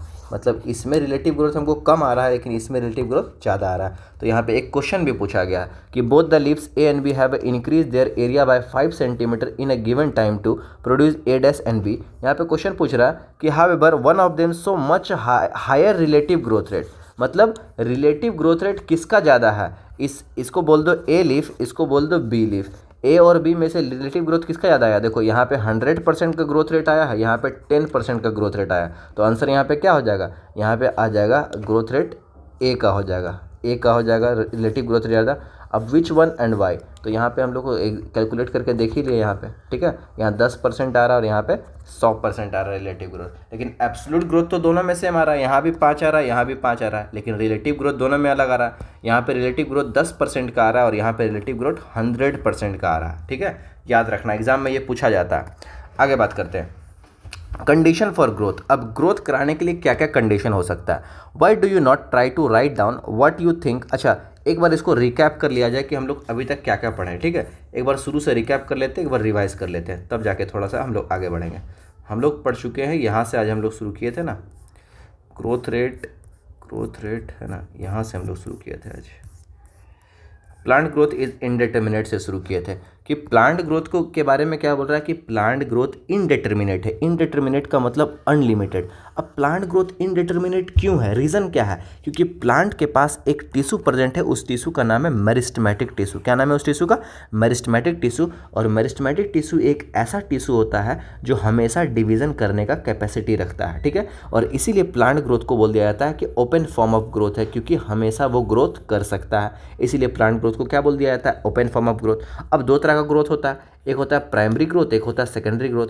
प्राइमरी ग्रोथ में क्या होता है? लेंथ में इंक्रीज होता है। सेकेंडरी ग्रोथ में क्या होता है? गर्थ में इंक्रीज होता है। सेकेंडरी ग्रोथ में चौड़ाई बढ़ता है और प्राइमरी ग्रोथ में लंबाई बढ़ता है। क्या लिख रहा है कि in earlier classes root apical meristem and shoot apical meristem, मतलब लेंथ में इंक्रीजमेंट कौन कर रहा है? Root apical meristem and shoot apical meristem कर रहा है। लेकिन गर्थ में इंक्रीजमेंट कौन कर रहा है? Cork cambium and vascular cambium कर रहा है। याद रखना कि सेकेंडरी ग्रोथ कौन करता है? कॉर्क कैम्बियम करता है और वैस्कुलर कैम्बियम करता है, ठीक है। अब थोड़ा सा हम लोग आगे बात करते हैं। देखिए यहाँ लिखा है कि vascular cambium and cork cambium करता है सेकेंडरी ग्रोथ। उसके बाद थोड़ा सा ग्रोथ इज मेजरेबल। यहाँ पे ये याद रखना कि मेज का जो रूट एपिकल मेरिस्टेम है वो 1 घंटा में 17,500 नया सेल का फॉर्मेशन कर देता है। और वाटरमेलन जो है वाटरमेलन जो है अपने सेल के साइज को 3,50,000 टाइम्स तक इंक्रीज कर सकता है, ठीक है। उसके बाद यहाँ पे हम लोग बात करेंगे कि ग्रोथ हम लोग कैसे कैसे मेजर कर सकते हैं। तो यहाँ पे बोल रहा है करेक्ट 3 तरह का यहाँ पे हमारे पास जोन आएगा कि एक हो गया हमारे पास मेरिस्टेमेटिक जोन, एक हो गया इलोंगेशन जोन, एक हो गया मैच्योरेशन जोन। ये 3 जोन में ये पूरा ग्रोथ डिवाइडेड है। पहला जोन हो गया मेरिस्टेमेटिक जोन, दूसरा जोन हो गया इलोंगेशन जोन और तीसरा जोन हो गया हमारे पास मैच्योरेशन जोन। तो मेरिस्टेमेटिक फेज का क्या कैरेक्टरिस्टिक है कि वहाँ पे जो सेल प्रेजेंट रहेगा वो रिच रहेगा इन प्रोटोप्लाज्म। साइड में आप लोग भी लिखते जाइए, जो मेरिस्टेमेटिक सेल रहेगा वो रिच क्या रहेगा? रिच इन प्रोटोप्लाज्म रहेगा। उसके पास क्या प्रेजेंट रहेगा? लार्ज कॉन्स्पिक्यूशियस न्यूक्लियाई प्रेजेंट रहेगा। सेल वॉल यहाँ पे कैसा है? प्राइमरी इन नेचर है, मतलब यहाँ का सेल वॉल कैसा होगा? प्राइमरी होगा। सेल वॉल थिन होगा और सेलुलोजिक होगा। किसका? मेरिस्टेमेटिक फेज का सेल, मतलब वैसा सेल जो यहाँ पे प्रेजेंट है उनका जो सेल होगा वो कैसा होगा? वो होगा उसमें रिच प्रोटोप्लाज्म होगा, लार्ज न्यूक्लियस होगा, सेल प्राइमरी होगा, सेल वॉल प्राइमरी होगा, थिन होगा, सेलुलोजिक होगा और यहाँ पे अबंडेंट प्लाज्मोडेस्माटल कनेक्शन प्रेजेंट रहेगा। कहाँ पे? मेरिस्टेमेटिक फेज के सेल में। नेक्स्ट फेज आता है हमारे पास इलोंगेशन फेज, मतलब इसके बाद वाला फेज कौन सा हुआ? ये फेज हुआ इलोंगेशन फेज। तो इलोंगेशन फेज में क्या हुआ? यहाँ पे सेल के अंदर वैक्यूलेशन बढ़ जाता है, सेल इनलार्ज कर जाता है और न्यू सेल वॉल का डिपोजिशन हो जाता है। ये हुआ इलोंगेशन। नेक्स्ट फेज आएगा हमारे पास मैच्योरेशन फेज। मैच्योरेशन फेज में क्या होता है कि सेल अटेन कर लेता है अपने मैक्सिमल साइज को इन टर्म्स ऑफ वॉल थिकनिंग और यहाँ पे सेकंड आता है प्रोटोप्लाज्म का मॉडिफिकेशन हो जाता है, ठीक है। अब नेक्स्ट हमारे पास यहाँ पे आता है ग्रोथ रेट। बोले 2 तरह का ग्रोथ रेट हो गया, एक हो गया अरिथमेटिक ग्रोथ रेट, एक हो गया geometric growth rate. Arithmetic growth rate में क्या होता है कि अगर ये सेल है, ये 2 सेल में जब डिवाइड किया तो एक सेल परमानेंट बन जाएगा और एक सेल डिवाइडिंग रहेगा। फिर ये डिवाइड किया तो एक सेल परमानेंट बन जाएगा, एक सेल डिवाइडिंग रहेगा। तो इसको हम लोग बोल दिए arithmetic growth rate. Geometric growth rate में क्या होता है कि एक सेल जो है ये जब डिवाइड करेगा तो 2 नया सेल में कन्वर्ट होगा। ये दो सेल फिर से डिवीजन करेगा, ये 2 सेल फिर से डिवीजन करेगा, तो इसको हम लोग बोलते हैं जियोमेट्रिक ग्रोथ, ठीक है। अब यहाँ पे आते हैं नेक्स्ट हमारे पास ये ग्राफ दिया हुआ 2, ये हो गया लीनियर कर्व। ये किसका ग्राफ है? अरिथमेटिक ग्रोथ का ग्राफ है। इसका हमको क्या याद रखना है? इसका हमको इक्वेशन याद रखना है, L T equals to L naught R T. L T equals to L naught R T, ये हमको लीनियर कर्व का ग्रोथ रेट है। अरिथमेटिक कर्व का ये ग्रोथ है, ठीक है। अरिथमेटिक ग्रोथ का ये इक्वेशन है। एल टी यहाँ पे क्या है? Length at time T. L naught क्या है? Length at time 0। आर क्या है? ग्रोथ रेट या फिर इलोंगेशन पर यूनिट टाइम। अच्छा, अरिथमेटिक ग्रोथ रेट का एग्जांपल क्या हुआ? रूट का इलोंगेशन एट कांस्टेंट रेट, वो हो गया ये वो एग्जांपल हो गया अरिथमेटिक ग्रोथ का। नेक्स्ट हमारे पास ग्रोथ आता है जियोमेट्रिक ग्रोथ। तो जियोमेट्रिक ग्रोथ में हमको ये कर्व पढ़ना है, सिग्मॉइड कर्व। मतलब यहाँ पे जो सिग्मॉइड कर्व बन रहा है, कब बन रहा है? जब रिसोर्स लिमिटेड रहेगा। तो ये 3 फेज में ये ग्रोथ हो रहा है। एक हो रहा है लैग फेज, एक हो रहा है एक्सपोनेंशियल फेज, एक हो रहा है स्टेशनरी फेज। लैग फेज में जो ग्रोथ है ये थोड़ा स्लोली स्टार्ट होता है, लॉग फेज में बहुत ज़्यादा रैपिड ग्रोथ हुआ और स्टेशनरी फेज में धीरे धीरे जब रिसोर्सेज लिमिट खत्म होने लगा तो ये जाके स्लो डाउन हो गया। उस फेज को बोले हम लोग स्टेशनरी फेज। अगर रिसोर्स जो है अनलिमिटेड प्रेजेंट रहेगा तो जो ग्रोथ कर्व बनेगा वो कैसा बनेगा? वो बनेगा जे शेप का कर्व बनेगा। अगर रिसोर्स अनलिमिटेड प्रेजेंट रहेगा तो ग्रोथ कर्व कैसा बनेगा, ग्रोथ कर्व बनेगा जे शेप का बनेगा, ठीक है। लेकिन कौन सा ज़्यादा रियलिस्टिक कर्व है, ज़्यादा रियलिस्टिक कर्व होता है सिग्मॉइड कर्व, क्योंकि हमारा जो इन्वायरमेंट है वहाँ पर रिसोर्सेज तो लिमिटेड ही प्रेजेंट है, इसीलिए ज़्यादा रियलिस्टिक कर्व कौन सा माना जाता है, ज़्यादा रियलिस्टिक कर्व सिग्मॉइड कर्व को माना जाता है। अब इस सिग्मॉइड कर्व का यहाँ पे इक्वेशन क्या है, W1 = W0 ERT, याद रखना W1 = W0 ERT। W1 यहाँ पे क्या है, फाइनल साइज, W0 क्या है, इनिशियल साइज, R क्या है, ग्रोथ रेट, टाइम से time of growth, and E है natural base of natural logarithm. अब यहाँ पे R के बारे में कुछ ये बताया है कि R को हम लोग इफ़िशेंसी इंडेक्स बोलते हैं। R को क्या बोलते हैं, इफ़िशेंसी इंडेक्स। R है क्या, वो मेज़र है कि एबिलिटी, प्लांट के पास कितना एबिलिटी है कि नया प्लांट मटेरियल का फॉर्मेशन कर सकता है, उसी एबिलिटी को बोलते हैं R, that is efficiency index. R क्या है, वो एक मेज़र है कि प्लांट के पास कितना एबिलिटी है न्यू प्लांट मटेरियल को फॉर्म करने का, उस एबिलिटी को बोला जा रहा है इफ़िशेंसी इंडेक्स, और उसको डिनोट किया जा रहा है स्मॉल r से। नेक्स्ट हमारे पास आता है ग्रोथ रिलेट, दो तरह का ग्रोथ रेट आया, एक आया एब्सोल्यूट ग्रोथ रेट, एक आया रिलेटिव ग्रोथ रेट। तो एब्सोल्यूट ग्रोथ, ये दोनों लीफ के बारे में एग्जाम में पूछा जाएगा कि यहाँ पे इसमें एब्सोल्यूट ग्रोथ रेट कितना हुआ, तो एब्सोल्यूट ग्रोथ रेट मतलब कि एक्चुअली में ग्रोथ जो हुआ है वो 5 ही इंक्रीज़ किया है, 5 से 10 हो गया तो इंक्रीज़ कितना किया, 5 सेंटीमीटर का इंक्रीज़ किया।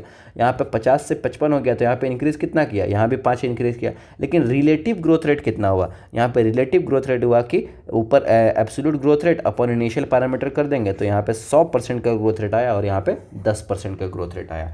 नेक्स्ट हमारे पास आता है condition of growth. Next topic हमारा शुरू हो रहा है condition of growth. Why do you not try to write down what you think are necessary condition for growth, कि ग्रोथ कराने के लिए क्या क्या कंडीशन हो सकता है। अब बोल रहा है कि दिस लिस्ट में हैव वाटर, क्या क्या होना चाहिए कि ग्रोथ कराने के लिए क्या क्या कंडीशन होना चाहिए। बोल रहा है कि इस लिस्ट में अगर हम लोग लिस्ट बनाए तो पहला लिस्ट होना चाहिए water, oxygen, nutrient as a very essential element for growth. मतलब कि अगर हमको कंडीशन चाहिए कि ग्रोथ कराने के लिए क्या क्या पैरामीटर होना चाहिए, क्या क्या कंडीशन अवेलेबल होना चाहिए कि अगर एक प्लांट का अच्छा से ग्रोथ होना है तो वहाँ पे क्या क्या होना चाहिए। तो बोल रहा है कि उस लिस्ट में हम पहला नंबर लिस्ट डालेंगे वाटर, कि वहाँ पे वाटर होना चाहिए, वहाँ पे प्रॉपर ऑक्सीजन होना चाहिए, वहाँ पे प्रॉपर न्यूट्रिशन प्रेजेंट रहना चाहिए, are very essential element for the growth, के लिए इसेंशियल एलिमेंट है। The plant cell grows in size, बोल रहा है कि प्लांट सेल ग्रो करता है in size by cell enlargement which in turn requires water. जैसे कि ये एक प्लांट सेल है, ये ग्रोथ करता है सेल का इनलार्जमेंट करके, सेल को बड़ा करके ये ग्रोथ कर रहा है, और इसके लिए इसको पानी चाहिए। क्या चाहिए इसको, वाटर चाहिए। इस चीज़ को करने के लिए इसको क्या चाहिए, पानी चाहिए। The plant cell grows in size by cell enlargement which in turn require water, और इसके लिए इसको क्या चाहिए, पानी चाहिए। Turgidity of a cell help in extension growth, मतलब टर्जिडिटी का मतलब क्या होता है कि ये जो सेल है इसके अंदर मान लो पानी जा रहा है, इधर से वाटर जा रहा है, इधर से वाटर जा रहा है, तो ये सेल पे प्रेशर लगेगा, इसके वॉल पे तो प्रेशर लगेगा तो ये सेल का जो साइज है वो धीरे धीरे इंक्रीज करेगा, एक्सटेंशन होगा। टर्जिडिटी इसी को बोल रहा है कि turgidity of a cell help किस में कर रहा है, एक्सटेंशन ग्रोथ। यहाँ पे ये प्रेशर लगा रहा है बाहर के तरफ, पानी अंदर होने के कारण ये जो वॉल पे प्रेशर लगा रहा है, और ये इससे कौन सा ग्रोथ हो रहा है, इससे एक्सटेंशन ग्रोथ हो रहा है, एक्सटेंस हो रहा है, यहाँ पे जो साइज है वो बड़ा हो रहा है। Thus plant growth and further development is intimately link to water status of a plant. लेकिन यहाँ पे क्या बोल रहा है कि प्लांट ग्रोथ का वो ज़्यादा से रिलेशन अगर करे, प्लांट ग्रोथ के बारे में बोले तो डायरेक्टली अगर लिंक करना चाहे तो वो प्लांट के वाटर स्टेटस पे डिपेंड कर रहा है कि वाटर वहाँ पे कितना प्रेजेंट है। Water also provide medium for enzymatic reaction, अब पानी रहेगा ही नहीं तो अंदर में केमिकल रिएक्शन कैसे चलेगा, तो पानी ये भी प्रोवाइड कर रहा है। Need for growth, oxygen help in releasing metabolic energy, oxygen का क्या काम है, रिलीज करने में मदद कर रहा है energy. Oxygen help in releasing metabolic energy essential for growth activity, और मेटाबॉलिक एनर्जी का रिक्वायरमेंट किस चीज़ में होगा, ग्रोथ करने में रिक्वायरमेंट होगा एनर्जी का। Nutrient, macro and micro essential element are required by plant for synthesis of protoplasm and act as a source of energy, और न्यूट्रिशन भी वहाँ पे प्रेजेंट होना चाहिए ग्रोथ कराने के लिए। आगे बोल रहा है in addition every plant organism has an optimum temperature range best suited for its growth, मतलब कि जितना भी प्लांट है ना उसका एक बेस्ट सूटेड टेम्परेचर रहेगा कि उस टेम्परेचर पे वो बेस्ट मेटाबॉलिज्म करके बेस्ट ग्रोथ शो करेगा। फिर बोला कि एनी डेफिएशन फ्रॉम दिस रेंज, और अगर मान लो एक प्लांट है, ये मान लो एक्स प्लांट है, इस प्लांट का बेस्ट ग्रोथ कब होता है, मान लो 37 डिग्री पे ये अपना बेस्ट परफॉर्मेंस देता है कि बेस्ट ग्रो करेगा, बहुत अच्छा से ग्रो करेगा, बहुत रैपिड ग्रो करेगा कब, 37। तो इस टेम्परेचर को बोल दिया जाएगा कि ये जो प्लांट है इसका ऑप्टिमम टेम्परेचर 37 डिग्री है, मतलब इस टेम्परेचर पे ये प्लांट अपना बेस्ट परफॉर्मेंस दे रहा है, तो उस टेम्परेचर को क्या बोल दिए, इसका ऑप्टिमम टेम्परेचर बोल दिए। अगर लेकिन अब बोल रहा है कि इस टेम्परेचर में अब हम हल्का सा आगे पीछे करेंगे तो इसके ग्रोथ में हमको इफेक्ट दिखेगा। क्या बोला, any deviation from this range, कि अगर हल्का सा भी डेविएट कर दे इस रेंज से could be detrimental to its survival, मतलब इस प्लांट के लिए अगर हल्का सा भी हम इस टेम्परेचर को आगे पीछे कर दे तो इस प्लांट का सर्वाइवल में दिक्कत हो सकता है। फिर बोला कि environmental signals such as light and gravity also affect certain phases या स्टेज ऑफ द ग्रोथ, कि इन्वायरमेंट का जो सिग्नल है, क्या क्या सिग्नल, लाइट है, ग्रेविटी है, अल्सो ये भी सब भी क्या कर रहा है, अफेक्ट कर रहा है, स्टेज ऑफ द ग्रोथ को अफेक्ट कर रहा है। तो ये सब याद रखने वाला पॉइंट है। नेक्स्ट हम लोग आते हैं, ये बहुत इंपॉर्टेंट टॉपिक है, इस चैप्टर का सबसे मोस्ट इंपॉर्टेंट टॉपिक यही है कि डिफरेंशिएशन, डी डिफरेंशिएशन एंड रीडिफरेंशिएशन। ठीक है, शुरू करते हैं इसको। ये इसमें अब इसके बारे में हम लोग पढ़ लेते हैं एक बार। Differentiation, dedifferentiation and redifferentiation इस चैप्टर का मोस्ट इंपॉर्टेंट टॉपिक है ये। ठीक है, चलिए शुरू किया जाए। The cell derived from a root apical and shoot apical meristem and cambium differentiate and mature to perform a specific function। मतलब क्या बोल रहा है कि वैसा सेल जो डेराइव हुआ है रूट एपिकल मेरिस्टेम से, शूट एपिकल मेरिस्टेम से एंड कैम्बियम से, कैम्बियम डिफरेंशिएट एंड मैच्योर, वो सब डिफरेंशिएट करके मैच्योर हो जाता है और परफॉर्म करता है एक specific function. This act of leading to maturation is termed as differentiation. अब हम लोग एक बार देख लेते हैं, जैसे कि मान लो यहाँ पे बहुत सारा सेल है, मतलब कि यहाँ पे बहुत सारा डिवाइडिंग सेल प्रेजेंट है। ठीक है, अब ये जो सारा सेल है इसका कोई स्पेसिफिक फंक्शन नहीं है कि ये क्या करेगा, प्लांट में ये क्या काम करेगा, इसका कोई स्पेसिफिक रोल नहीं दिया गया। अब इन्हीं सेल में से ये अपने आप को मॉडिफाई कर लेगा, मतलब अपने आप को डिफरेंशिएट करेगा, मतलब अब कुछ स्पेसिफिक काम करना शुरू कर देगा। यहाँ पे एक सेल जो ये जो बना यहाँ पे इस तरह से कुछ सेल में कन्वर्ट हो गया, तो ये अनडिफरेंशिएटेड सेल है। क्या है, मतलब कि कोई स्पेसिफिक काम नहीं कर रहा है, अनडिफरेंशिएटेड सेल इसको बोलेंगे, अनडिफरेंशिएटेड सेल। ये अनडिफरेंशिएटेड सेल क्या होगा, डिफरेंशिएशन करेगा। डिफरेंशिएशन एक प्रोसेस है जहाँ पे अनडिफरेंशिएटेड सेल कन्वर्ट हो जाता है एक डिफरेंशिएटेड सेल में, जहाँ पे वो स्पेसिफिक काम करेगा। मतलब ये अब स्पेसिफिक कुछ काम करेगा, लेकिन यहाँ पे ये जो सेल है इसका कोई स्पेसिफिक रोल नहीं है यहाँ पे। बट ये जो सेल है, ये जो डिफरेंशिएशन किया, डिफरेंशिएशन क्या है, एक प्रोसेस है जहाँ पे अनडिफरेंशिएटेड सेल कन्वर्ट हो रहा है डिफरेंशिएटेड सेल में। ठीक है, अब यहाँ पे लिख देते हैं डिफरेंशिएशन। डिफरेंशिएशन क्या बोले, अनडिफरेंशिएटेड सेल है ये। अब डिफरेंशिएशन प्रोसेस है जहाँ पे ये जो सेल बना इसको बोलेंगे डिफरेंशिएटेड सेल। डिफरेंशिएटेड सेल इसको बोल दिए हम लोग। ठीक है, अब क्या हो सकता है कि सेल, अभी जो ये जो सेल है ये डिवीज़न करने का कैपेसिटी है इसके पास, डिवीज़न कर सकता है। अभी ये जो अनडिफरेंशिएटेड सेल है ये डिवाइड कर सकता है, लेकिन ये अनडिफरेंशिएटेड सेल अपने अंदर एक प्रोसेस हुआ उसके अंदर, उस प्रोसेस को बोले डिफरेंशिएशन, जिस प्रोसेस के थ्रू वो बन गया डिफरेंशिएटेड सेल। अब ये सेल जो है वो कुछ फंक्शन करने लगा, मैच्योर हो गया, ये स्पेसिफिक कुछ काम करने लगा, मैच्योर होकर कुछ स्पेसिफिक फंक्शन मिल गया इसको। जैसे कि फॉर एग्जांपल अगर हम लोग बात करें, जैसे कि प्राइमरी मेरिस्टेम होता है, primary meristem, primary meristem, primary meristem जैसे कि क्या क्या हो सकता है, एपिकल मेरिस्टेम होता है, इंटरकैलरी मेरिस्टेम होता है। ये सब जो मेरिस्टेम है, ये मेरिस्टेम अपने अंदर डिफरेंशिएशन करता है। क्या करता है, अपने अंदर डिफरेंशिएशन करता है। डिफरेंशिएशन हुआ और डिफरेंशिएट करके ये कन्वर्ट हो जाता है प्राइमरी परमानेंट टिश्यू में। मतलब ये अभी डिवाइडिंग सेल है, ये जो प्राइमरी मेरिस्टेम कैसा सेल है, डिवाइडिंग सेल है, अपने अंदर प्रोसेस किया, उस प्रोसेस को बोले डिफरेंशिएशन। मतलब ये प्राइमरी मेरिस्टेम को बोल सकते हैं अनडिफरेंशिएटेड सेल, ये डिफरेंशिएट करके मैच्योर टिश्यू में कन्वर्ट हो गया, जिसको बोले permanent tissue, permanent tissue, permanent tissue. और जैसे परमानेंट टिश्यू में क्या क्या हो सकता है, यहाँ पे हो सकता है पेरेन्काइमा, कोलेनकाइमा एंड स्क्लेरेन्काइमा। अब इनका अलग अलग फंक्शन है, पेरेन्काइमा का अलग फंक्शन है, कोलेनकाइमा का अलग फंक्शन है, स्क्लेरेन्काइमा का अलग फंक्शन है।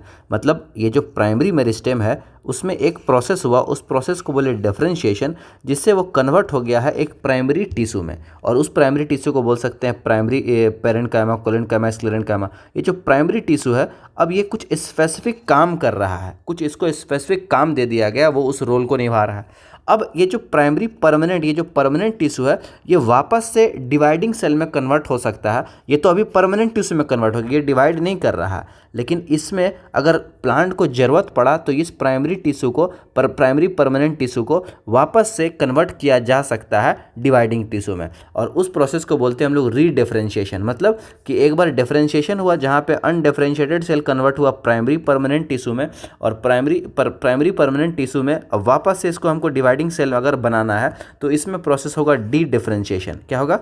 डी डिफरेंशिएशन हो जाएगा इसमें हो जाएगा डी डिफरेंशिएशन, और डी डिफरेंशिएट करके ये एक सेल बनाएगा जिसको बोलेंगे सेकेंडरी मेरिस्टेम। क्या बोलेंगे? Secondary meristem. क्या एग्जांपल हो सकता है सेकेंडरी मेरिस्टेम का? हो सकता है कॉर्क कैम्बियम, वैस्कुलर कैम्बियम, ये सब हो सकता है इसका एग्जांपल। अब ये जो है ना, ये एक डिवाइडिंग सेल में कन्वर्ट हो गया। मतलब फिर से देखते हैं, यहाँ पे कुछ डिवाइडिंग सेल था, अब ये जो डिवाइडिंग सेल है प्राइमरी मेरिस्टेम, इसका कुछ स्पेसिफिक अभी अनडिफरेंशिएटेड है, इसको डिफरेंशिएशन करके हम बना दिए प्राइमरी परमानेंट टिश्यू में। अब ये जाकर के स्पेसिफिक रोल करेगा, पेरेन्काइमा कुछ काम करेगा, स्क्लेरेन्काइमा कुछ काम करेगा, और कोलेनकाइमा कुछ काम करेगा। अब ये बन चुका है प्राइमरी परमानेंट टिश्यू में, यह परमानेंट, ये डिवाइड नहीं कर रहा। अगर हमको इस प्राइमरी परमानेंट टिश्यू को वापस से डिवाइडिंग टिश्यू में कन्वर्ट करना है तो उसके लिए जो प्रोसेस होता है उस प्रोसेस को बोलते हैं डी डिफरेंशिएशन। वापस से इसको डी डिफरेंशिएट कर दो, तो डी डिफरेंशिएशन करेंगे तो इसमें बन जाएगा सेकेंडरी मेरिस्टेम। क्या बन जाएगा? Secondary meristem. मतलब ये जो सेकेंडरी मेरिस्टेम है ये वापस से बन चुका है डिवाइडिंग टिश्यू, ये वापस से डिवीजन करने का कैपेसिटी को हासिल कर चुका है।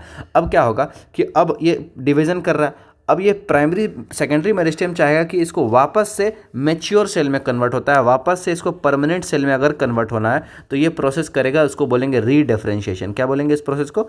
रीडिफरेंशिएशन बोला जाएगा, रीडिफरेंशिएशन बोला जाएगा। और रीडिफरेंशिएट करके क्या बनाएगा? सेकेंडरी परमानेंट टिश्यू बना देगा,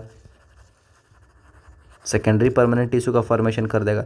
जैसे कि क्या क्या हो सकता है? सेकेंडरी जाइलम हो सकता है, सेकेंडरी फ्लोएम हो सकता है, ये सब हो सकता है। अब एक बार इस पूरे इसको हम लोग ऊपर से एक बार फिर से देख लेते हैं। हम क्या बताएं? हम तो आप लोग को बता रहे हैं कि बहुत सारा अनडिफरेंशिएटेड सेल होता है, वो एक प्रोसेस करता है अपने अंदर, उस प्रोसेस को बोलते हैं डिफरेंशिएशन, जिस प्रोसेस के थ्रू वो कन्वर्ट हो जाता है प्राइमरी परमानेंट टिश्यू में। किस में कन्वर्ट हो जाता है? प्राइमरी। मतलब इसमें जो अभी डिवीज़न करने का कैपेसिटी है, लेकिन ये डिवाइड ही नहीं करेगा, ये कुछ स्पेसिफिक काम करेगा, ये कुछ इसको अलग अलग रोल दे दिया गया है। पेरेन्काइमा को अलग रोल दिया गया प्लांट में, कोलेनकाइमा का अलग है एंड स्क्लेरेन्काइमा का अलग है। ये बन चुका है प्राइमरी परमानेंट टिश्यू में। मतलब ये डिवाइड अभी नहीं करेगा, लेकिन अगर यही प्राइमरी परमानेंट टिश्यू चाहे कि इसको वापस से डिवाइडिंग सेल में कन्वर्ट होना है तो वो प्रोसेस फॉलो करेगा, उसको बोलेंगे डी डिफरेंशिएशन। क्या बोलेंगे उसको? D differentiation. ठीक है। अब डी डिफरेंशिएशन से क्या हो जाएगा? ये सेकेंडरी मेरिस्टेम में कन्वर्ट हो जाएगा, वापस से डिवाइडिंग सेल में कन्वर्ट हो जाएगा, जैसे कॉर्क कैम्बियम हो गया, वैस्कुलर कैम्बियम हो गया। अब ये सेकेंडरी मेरिस्टेम चाहेगा कि वापस से इसको परमानेंट टिश्यू में ही कन्वर्ट होना है, तो उस प्रोसेस को बोलेंगे रीडिफरेंशिएशन। वापस से इसको रीडिफरेंशिएट करके एक स्पेसिफिक फंक्शन करने लगेगा। सेकेंडरी जाइलम का कुछ काम है, सेकेंडरी फ्लोएम का कुछ काम है, तो ये पूरा प्रोसेस था। अब हम लोग एनसीईआरटी से देख लेते हैं कि क्या क्या एनसीईआरटी में दिया हुआ है और क्या क्या हमको याद रखना है इस टॉपिक में। The cell derive from the root apical and shoot apical meristem and cambium differentiate and mature to perform a specific function. This act leading to maturation is termed as differentiation. और इसी को बोल रहे हैं differentiation. Differentiation से क्या होता है? वो मैच्योर होकर परमानेंट टिश्यू में कन्वर्ट हो जाता है, इसी प्रोसेस को डिफरेंशिएशन बोल रहे हैं। During differentiation cell undergo few to major structural changes both in their cell wall and protoplasm। मतलब जब ये प्रोसेस चल रहा है डिफरेंशिएशन, तो प्राइमरी मेरिस्टेम के अंदर कुछ चेंजेस चल रहा है। क्या क्या चेंजेस चल रहा है? उसके सेल वॉल में कुछ चेंजेस चल रहा है और उसके प्रोटोप्लाज्म में कुछ चेंजेस चल रहा है। फॉर एग्जांपल में बोल रहा है to form a tracheary element, जैसे ट्रैकिया बनता है, the cell would lose their protoplasm. अगर मान लो एक प्राइमरी मेरिस्टेम से इसको सेकेंडरी प्राइमरी मेरिस्टेम से कन्वर्ट करना है प्राइमरी परमानेंट टिश्यू में, तो यहाँ पे एक एग्जांपल दे रहा है कि अगर एक ये ट्रैकिया का फॉर्मेशन अगर करना है तो क्या क्या करना पड़ेगा सेल में changes. The cell would lose their protoplasm, पहला नंबर की सेल अपना प्रोटोप्लाज्म को लूज कर देगा। They also develop a very strong elastic lignocellulosic secondary wall का फॉर्मेशन कर देगा to carry water to long distance even under the extreme tension. मतलब यहाँ से क्या बोलना चाह रहा है कि अगर एक प्लांट में ट्रैकिया का फॉर्मेशन होना है, एक मेरिस्टेम से अगर मान लो ट्रैकिया का फॉर्मेशन होना है, तो उस मेरिस्टेम में क्या क्या चेंजेस होना पड़ेगा। उस मेरिस्टेम में चेंज करना पड़ेगा उसके सेल वॉल, उसमें जो प्रोटोप्लाज्म है उसमें कुछ चेंजेस करना पड़ेगा और उसके सेल में कुछ चेंजेस करना पड़ेगा। जैसे कि अगर ट्रैकिया बनाना है तो उसमें ट्रैकिया बनाने से पहले अगर मान लो यहाँ पे बहुत सारा मेरिस्टेम प्रेजेंट है, अब इन मेरिस्टेम से हमको मिला करके इन मेरिस्टेम में कुछ मॉडिफिकेशन करके हमको ट्रैकिया का फॉर्मेशन करना है, तो इस सेल में क्या क्या चेंजेस अकर होगा वही यहाँ लिखा हुआ। इस सेल में जो चेंजेस अकर होगा, they also develop very strong. जैसे पहला नंबर changes, they form tracheary element they would lose their, पहला यहाँ पे कि ट्रैक अपना प्रोटोप्लाज्म को लूज कर देगा। They also develop a very strong elastic lignocellulosic secondary cell wall, दूसरा नंबर चेंज करेगा कि अपने अंदर एक सेल लिग्निन का सेल वॉल का फॉर्मेशन कर देगा to carry water to long distance even under extreme tension. Try to correlate the various anatomical feature you encounter in plant to function they perform. आगे बात करते हैं। Plant so another interesting phenomenon the living differentiated, the बोल रहा है the living differentiated cell that by now have lost the capacity to divide. मतलब कि देखो ये जो सेल है, ये जो प्राइमरी मेरिस्टेम है, प्राइमरी मेरिस्टेम में हुआ डिफरेंशिएट करके बना चुका है प्राइमरी परमानेंट टिश्यू, ये लॉस कर चुका है डिवीजन करने का कैपेबिलिटी को। मतलब ये जो प्राइमरी परमानेंट टिश्यू है ये डिवाइड नहीं कर सक रहा है। अगर इसको वापस से डिवाइडिंग सेल में कन्वर्ट होना है तो उसके लिए प्रोसेस को फॉलो करना पड़ेगा डी डिफरेंशिएशन। क्या करना पड़ेगा? Dedifferentiation. तो वही यहाँ पे लिखेगा, देखो बोला the living differentiated cell that by now lost the capacity to divide, मतलब अब डिवाइड नहीं कर पा रहा, can regain the capacity to division under certain condition, वापस से वो रीगेन कर सकता है डिवीजन के प्रॉपर्टी को कुछ कंडीशन के बेसिस पे। This phenomenon is termed as dedifferentiation. इसको क्या बोले? Dedifferentiation. वापस से उसको डिवाइडिंग सेल में कन्वर्ट होने के लिए एक कंडीशन को फॉलो करना पड़ेगा और उस प्रोसेस का नाम है डी डिफरेंशिएशन। अब यहाँ पे इसका एग्जाम्पल बताएगा। अब यहाँ पे एग्जाम्पल क्या बता रहा है? For example formation of meristem, जैसे कि interfascicular cambium and cork cambium from fully differentiated parenchyma cell. मतलब कि वापस से मेरिस्टेम का फॉर्मेशन करना। कौन सा मेरिस्टेम का फॉर्मेशन करना? कोर कैम्बियम का फॉर्मेशन, वेस्कुलर कैम्बियम का फॉर्मेशन, इंटरफेसिकुलर कैम्बियम का फॉर्मेशन। किससे? फुल्ली डिफरेंशिएटेड पैरेन्काइमा सेल से। फुल्ली डिफरेंशिएटेड पैरेन्काइमा, जैसे अभी बताया ना, प्राइमरी परमानेंट टिश्यू में क्या क्या हो सकता है? पैरेन्काइमा हो सकता है, कोरेन्काइमा हो सकता है, स्क्लेरेन्काइमा हो सकता है। From fully differentiated parenchyma cell, while doing so such meristem या tissue are able to divide and produce cell that once again lose the capacity to divide. मतलब कि वापस से ये कैपेसिटी आ चुका है। जैसे सेकेंडरी मेरिस्टेम बताएं, यहाँ पे ये जो कोर कैम्बियम है, वेस्कुलर कैम्बियम है, ये वापस से इनमें आ चुका है। किस चीज़ का प्रॉपर्टी? डिवाइड करने का प्रॉपर्टी आ चुका है वापस से। जैसे प्राइमरी परमानेंट टिश्यू बन चुका था, ये जो परमानेंट टिश्यू बन चुका था, इसको वापस से अगर हम चाहें कि इसको डिवाइडिंग सेल में कन्वर्ट करना चाहें तो उसके लिए जो प्रोसेस फॉलो होगा उसको बोलेंगे डी डिफरेंशिएशन।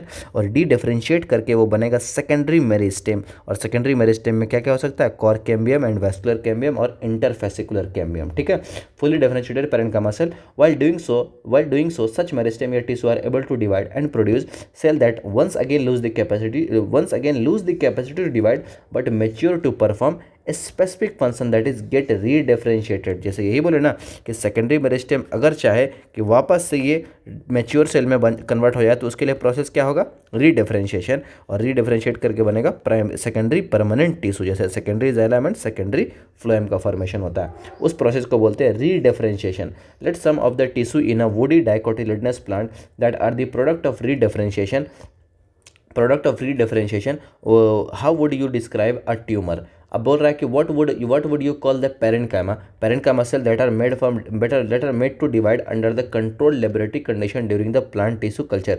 पूछ रहा है कि जो पेरेन्काइमा को आप क्या बोलिएगा, कि कि प्राइमरी ये डिवाइडिंग टिश्यू है या परमानेंट टिश्यू है। तो पैरेन्काइमा तो प्राइमरी परमानेंट टिश्यू में आ रहा है, तो पैरेन्काइमा को हम लोग बोल सकते हैं कि ये एक प्राइमरी परमानेंट टिश्यू है। फॉर्म किससे हुआ, प्रोडक्ट किसका है, it is product of differentiation. फिर एग्जाम में पूछा जाता है कि कॉर्क कैम्बियम किसका प्रोडक्ट है, प्रोडक्ट है डी डिफरेंशिएशन का। एग्जाम में पूछा जाएगा कि सेकेंडरी जाइलम किसका प्रोडक्ट है, आंसर होगा प्रोडक्ट ऑफ रीडिफरेंशिएशन का ये प्रोडक्ट है। ठीक है, इस तरह से क्वेश्चन आएगा। रिकॉल फिर आगे बात करेंगे, you have mention that the growth in a plant is open. Plant में ग्रोथ ओपन है क्योंकि हम अनलिमिटेड हमेशा के लिए ग्रोथ हो रहा है। It can be, that is it can be indeterminate और determinate.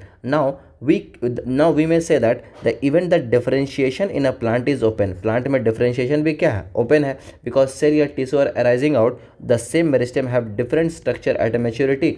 The final structure at maturity of a cell tissue is also determined by the location of the cell within it. मतलब कि जो cell और tissue जो present है उसका structure किस पे डिपेंड करता है, उसका स्ट्रक्चर कि किस लोकेशन पे प्रेजेंट है इस पे उसका स्ट्रक्चर डिपेंड करता है। The final structure at maturity of a cell, जब सेल मैच्योर हो जाएगा तो उसका शेप कैसा होगा या tissue is also determine. The final structure बोल रहा है ना, the final structure at maturity of a cell या tissue is also determined by the location of the cell within, कि वो जो सेल प्रेजेंट है वो कहाँ प्रेजेंट है इस पे भी उसका स्ट्रक्चर डिपेंड करेगा। फॉर एग्जाम्पल बोल रहा है, अब एग्जाम्पल में क्या बोल रहा है, for example cell position away from the root apical meristem differentiate. जैसे कि cell position away from the root apical meristem, जो नीचे वाला जो रूट एपिकल मेरिस्टेम होता है, away from the root apical differentiate as a root cap, इसके बाहर एक रूट कैप लग जाता है। While those that push to the peripheral mature as a epidermis, और जो बाहर की तरफ इधर पुश हो जाता है उसको वो एपिडर्मिस में कन्वर्ट हो जाता है। तो यही सब बात कर रहा है आगे।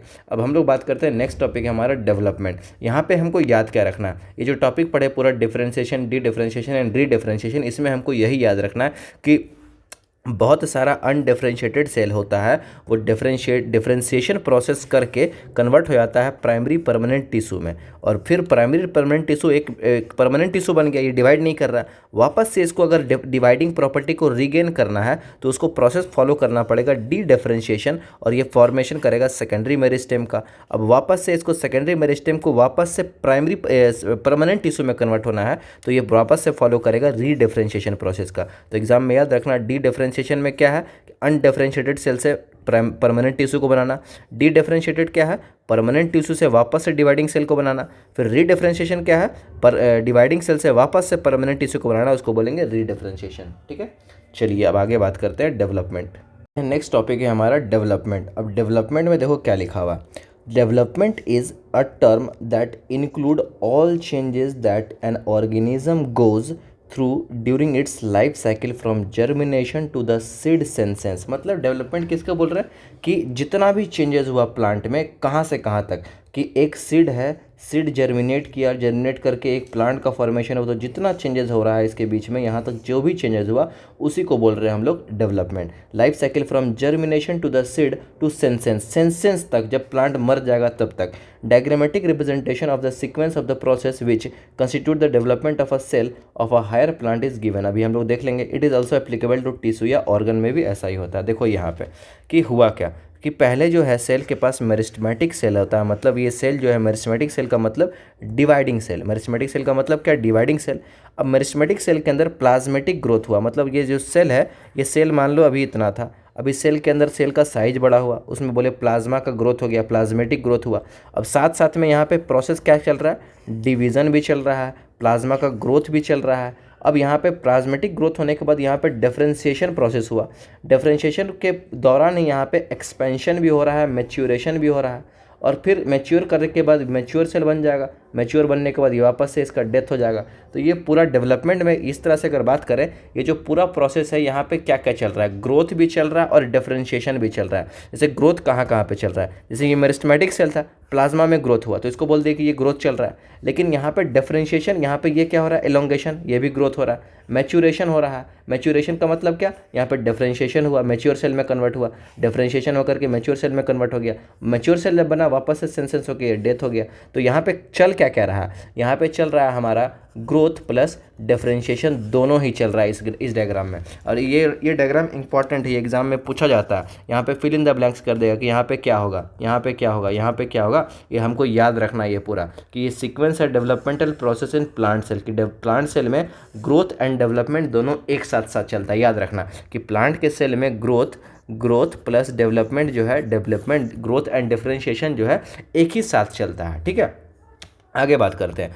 Plant follow different pathway in response to environment, कि इन्वायरमेंट के रेस्पॉन्स में प्लांट का अलग अलग पाथवे है और phases of life to form different kinds of structure. The ability is called plasticity. अब प्लास्टिसिटी के बारे में बात करते हैं कि क्या होगा। मतलब अभी एक स्टेटमेंट पहले पढ़ते हैं कि प्लांट जो है फॉलो कर रहा है different pathway in response to environment, मतलब कि अलग अलग इन्वायरमेंट में प्लांट जो है अलग अलग रेस्पॉन्स को शो कर रहा है। कि अगर मान लो एक्वेटिक हैबिटेट में रख दें तो उसका अलग बिहेवियर हो जाएगा, टेरेशियल में रख देंगे तो अलग हो जाएगा। तो वही हम लोग देखेंगे। बोल रहा है कि this ability is called plasticity, और इस एबिलिटी को क्या बोल रहे हैं, प्लास्टिसिटी बोल रहे हैं। जैसे कि example heterophylly in cotton, coriander and larkspur. पहले एग्जाम्पल से समझ लेते हैं। देखो heterophylly in larkspur and buttercup यहाँ पे दिया हुआ। देखो यहाँ पे दिखा क्या रहा है कि अगर ये जो प्लांट है जुविनाइल फेज में इसका जो लीफ का साइज है कैसा है, इस तरह से है। लेकिन यही प्लांट जब वापस से ये एडल्ट हो जाएगा, एडल्ट में कन्वर्ट हो गया, तो इसका लीफ का साइज कुछ ऐसा हो गया। ये कोरिएंडर, ये इस तरह से हम लोग बात करें कि एग्जाम्पल किसका दिया हुआ है, एग्जाम्पल दिया हुआ है लार्कस्पुर का दिया हुआ है। याद रखना कि यहाँ पे लार्कस्पुर में क्या बताना चाह रहा है एग्जाम्पल में। यहाँ पे जुवेनाइल फेज में देख रहे हैं ना कि लीफ का शेप कुछ अलग है, बट एडल्ट फेज में लीफ का शेप कैसा हो गया, अलग हो गया। एक्चुअली में ये जो दोनों है ना, ए नंबर जो है, ये ए नंबर में हमारे पास दिया हुआ है, ये डेवलपमेंटल हेट्रोफिली का ये एग्जाम्पल है। ये लार्कस्पुर किसका एग्जाम्पल है, डेवलपमेंटल, कि ड्यूरिंग डेवलपमेंट जुवेनाइल फेज में अलग लीफ है, एडल्ट फेज में अलग लीफ है। तो इसी को बोलते हैं हम लोग डेवलपमेंटल हेट्रोफिली, कि ड्यूरिंग डेवलपमेंट प्लांट का जो है लीफ का साइज या फिर बॉडी में कुछ ना कुछ अलग अलग होगा, कि जुवेनाइल में कुछ अलग है, एडल्ट में कुछ अलग है। और इसका एग्जाम्पल याद रखना है कि हेट्रोफिली इन लार्कस्पुर। और ये कौन सा हेट्रोफिली है, ए नंबर वाला है डेवलपमेंटल हेट्रोफिली, कि ड्यूरिंग डेवलपमेंट जुवेनाइल फेज में कुछ अलग है लीफ का साइज, और एडल्ट फेज में कुछ लीफ का शेप अलग है। इसका एग्जाम्पल क्या है, लार्कस्पुर एग्जाम्पल है। नेक्स्ट एग्जाम्पल है हमारे पास इन डेवलपमेंटल के बाद हमारे पास नेक्स्ट होता है इन्वायरमेंटल हेट्रोफिली। ये जो एग्जाम्पल दिया हुआ है, ये एग्जाम्पल दिया हुआ है इन्वायरमेंटल हेट्रोफिली का। अब इन्वायरमेंटल हेट्रोफिली में ये एग्जाम्पल यहाँ पे क्या दिया हुआ, बटरकप। जैसे बटरकप में देखो टेरेस्ट्रियल हैबिटेट, जब ये बटरकप प्लांट टेरेस्ट्रियल हैबिटेट में है तो इसका लीफ का शेप कुछ अलग है। जब ये वाटर में चला गया तो लीफ का शेप कुछ ऐसा हो गया। तो पानी लैंड में रहने के लैंड में जब ये है तो इसका लीफ ऐसा है, वाटर में गया तो लीफ का शेप चेंज हो गया। तो इसी को बोलते हैं हम लोग इन्वायरमेंटल हेट्रोफिली, की इन्वायरमेंट इसका अभी टेरेस्ट्रियल हैबिटेट है, अभी वाटर में जाने से इसका लीफ का शेप वगैरह सब चेंज हो गया। इसको बोलते हैं हेट्रोफिली। कौन सा हेट्रोफिली हुआ ये हुआ इन्वायरमेंटल हेट्रोफिली, की इन्वायरमेंट चेंज हुआ, हैबिटेट से वाटर में गया तो यहाँ पे लीफ का शेप अलग हो गया। एग्जाम्पल क्या है इसका, बटरकप। ऊपर वाला कौन सा हेट्रोफिली है, ऊपर वाला हमारे पास है डेवलपमेंटल हेट्रोफिली, की ड्यूरिंग डेवलपमेंट जुवेनाइल से जब ये एडल्ट में जा रहा था उस दौरान जुवेनाइल में शेप कुछ ऐसा है और एडल्ट में शेप कुछ ऐसा है। एग्जाम्पल इसका क्या याद रखना, बटरकप। अभी ऊपर देखते क्या लिखा हुआ, दी एबिलिटी, इसी एबिलिटी को बोला जाता है प्लास्टिसिटी, कि अलग अलग इन्वायरमेंट में प्लांट अलग अलग रेस्पॉन्स को शो कर रहा है, अलग अलग बिहेवियर शो कर रहा है। इसी एबिलिटी ऑफ प्लांट को बोला जाता है प्लास्टिसिटी। एग्जाम्पल क्या है, heterophylly in cotton, coriander and larkspur. याद रखना ये एग्जाम्पल बहुत इंपॉर्टेंट है, heterophylly in cotton, coriander and larkspur. Heterophylly in cotton, coriander and larkspur है। अब नेक्स्ट बोलेंगे, in such plant the leaves of the juvenile plant are different in shape from those in the mature. वही लिखा है, देखो shape यहाँ पे कुछ अलग है, यहाँ पे कुछ अलग है। shape from those in the mature plant. On the other hand, difference in the shape of the leaf produced in the air and those produced in the water in the buttercup are also represent heterophily development due to environment. लिख दिया ना यहाँ, due to environment। तो यहाँ पे ये जो example है ये इन्वायरमेंटल हेट्रोफिली का है, इन्वायरमेंटल हेट्रोफिली। ठीक है। इन्वायरमेंटल हेट्रोफिली में एग्जांपल क्या याद रखना, butter cup. And developmental heterophylly में एग्जांपल हमको क्या याद रखना, लार्कस्पुर याद रखना। और एग्जाम में पूछा जाए कि हेट्रोफिली किस में देखने को मिलता है, तो हेट्रोफिली देखने को मिलता है कॉटन, कोरिएंडर एंड लार्कस्पुर, यही 3 एग्जाम्पल पूछा जाएगा हमारे से। This phenomena is of heterophylly is example of plasticity. This phenomenon of heterophylly is an example of plasticity, और यही इस एग्जाम्पल किसका दिया है, प्लास्टिसिटी का एग्जाम्पल दिया है। नेक्स्ट बोल रहा है thus growth, differentiation and development are very closely related। जो ग्रोथ है डिफरेंशिएशन है और डेवलपमेंट है, ये दोनों आपस में, ये जो तीनों है ना टर्म, बहुत आपस में क्लोजली रिलेटेड है in the life of a plant के लाइफ में ग्रोथ, डिफरेंशिएशन एंड डेवलपमेंट तीनों आपस में क्या है, बहुत क्लोजली रिलेटेड है। फिर बोल रहा है कि broadly development is considered as the sum of growth and differentiation. याद रखना है डेवलपमेंट किसको बोलते हैं, ऊपर भी हम लोग लिखे थे, development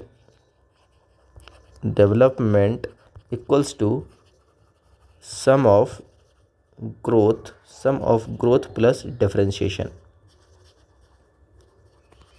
some of growth plus differentiation को डेवलपमेंट बोलते हैं।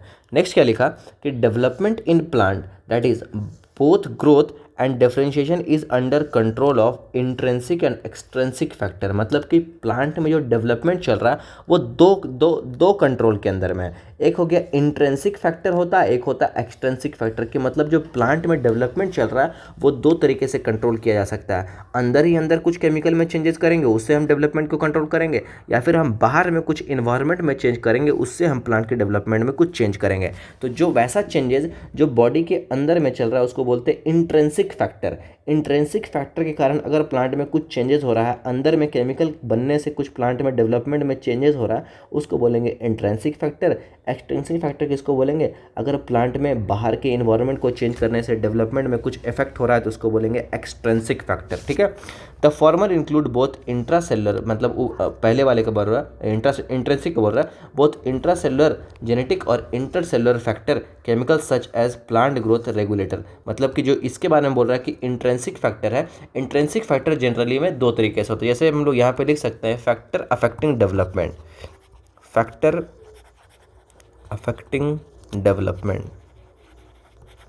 तो डेवलपमेंट के लिए कौन सा फैक्टर अफेक्ट करता है, दो फैक्टर है, एक फैक्टर है इंट्रेंसिक फैक्टर, एक फैक्टर है एक्सट्रिंसिक फैक्टर।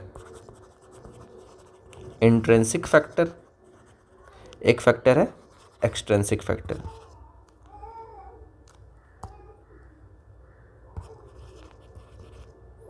एक्सट्रिंसिक फैक्टर, ठीक है। अब नेक्स्ट क्या है कि ये जो इंट्रेंसिक फैक्टर है ना, इसमें दो तरीके का फैक्टर है। एक हो गया इंट्रासेलुलर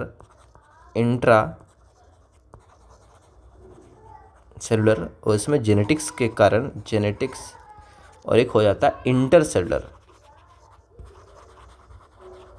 इंटरसेलुलर में mainly PGR that is plant growth regulator. और एक्सट्रिंसिक में क्या क्या हो सकता है कि बाहर का क्या क्या फैक्टर अफेक्ट कर सकता है प्लांट के डेवलपमेंट को, जैसे कि टेम्परेचर कर सकता है, जैसे कि वाटर कर सकता है, ऑक्सीजन कर सकता है, इन्वायरमेंटल सिग्नल कर सकता है, जैसे ग्रेविटी हो गया, लाइट हो गया, ये सब भी अफेक्ट कर सकता है प्लांट के डेवलपमेंट को। तो अभी तक क्या देखें कि क्या कौन सा ऐसा फैक्टर है जो प्लांट के डेवलपमेंट को अफेक्ट करता है। तो दो फैक्टर बोले, एक बोले इंट्रेंसिक फैक्टर, एक बोले एक्सट्रिंसिक फैक्टर। इंट्रेंसिक फैक्टर में बोले कि जो प्लांट के अंदर चेंजेस जो डेवलपमेंट को अफेक्ट कर सकता है, एक बोले intracellular within a cell, जैसे कि एक सेल है, इस सेल में अगर मान लो कोई जीन काम नहीं कर पा रहा तो प्लांट में ऐसा भी हो सकता है कि डेवलपमेंट ब्रेक हो सकता है, डेवलप नहीं कर पाएगा प्लांट, तो उसको बोले इंट्रासेलुलर, कि सेल के ही अंदर कुछ अगर जीन में कुछ प्रॉब्लम हो गया तो वो डेवलपमेंट को अफेक्ट कर सकता है।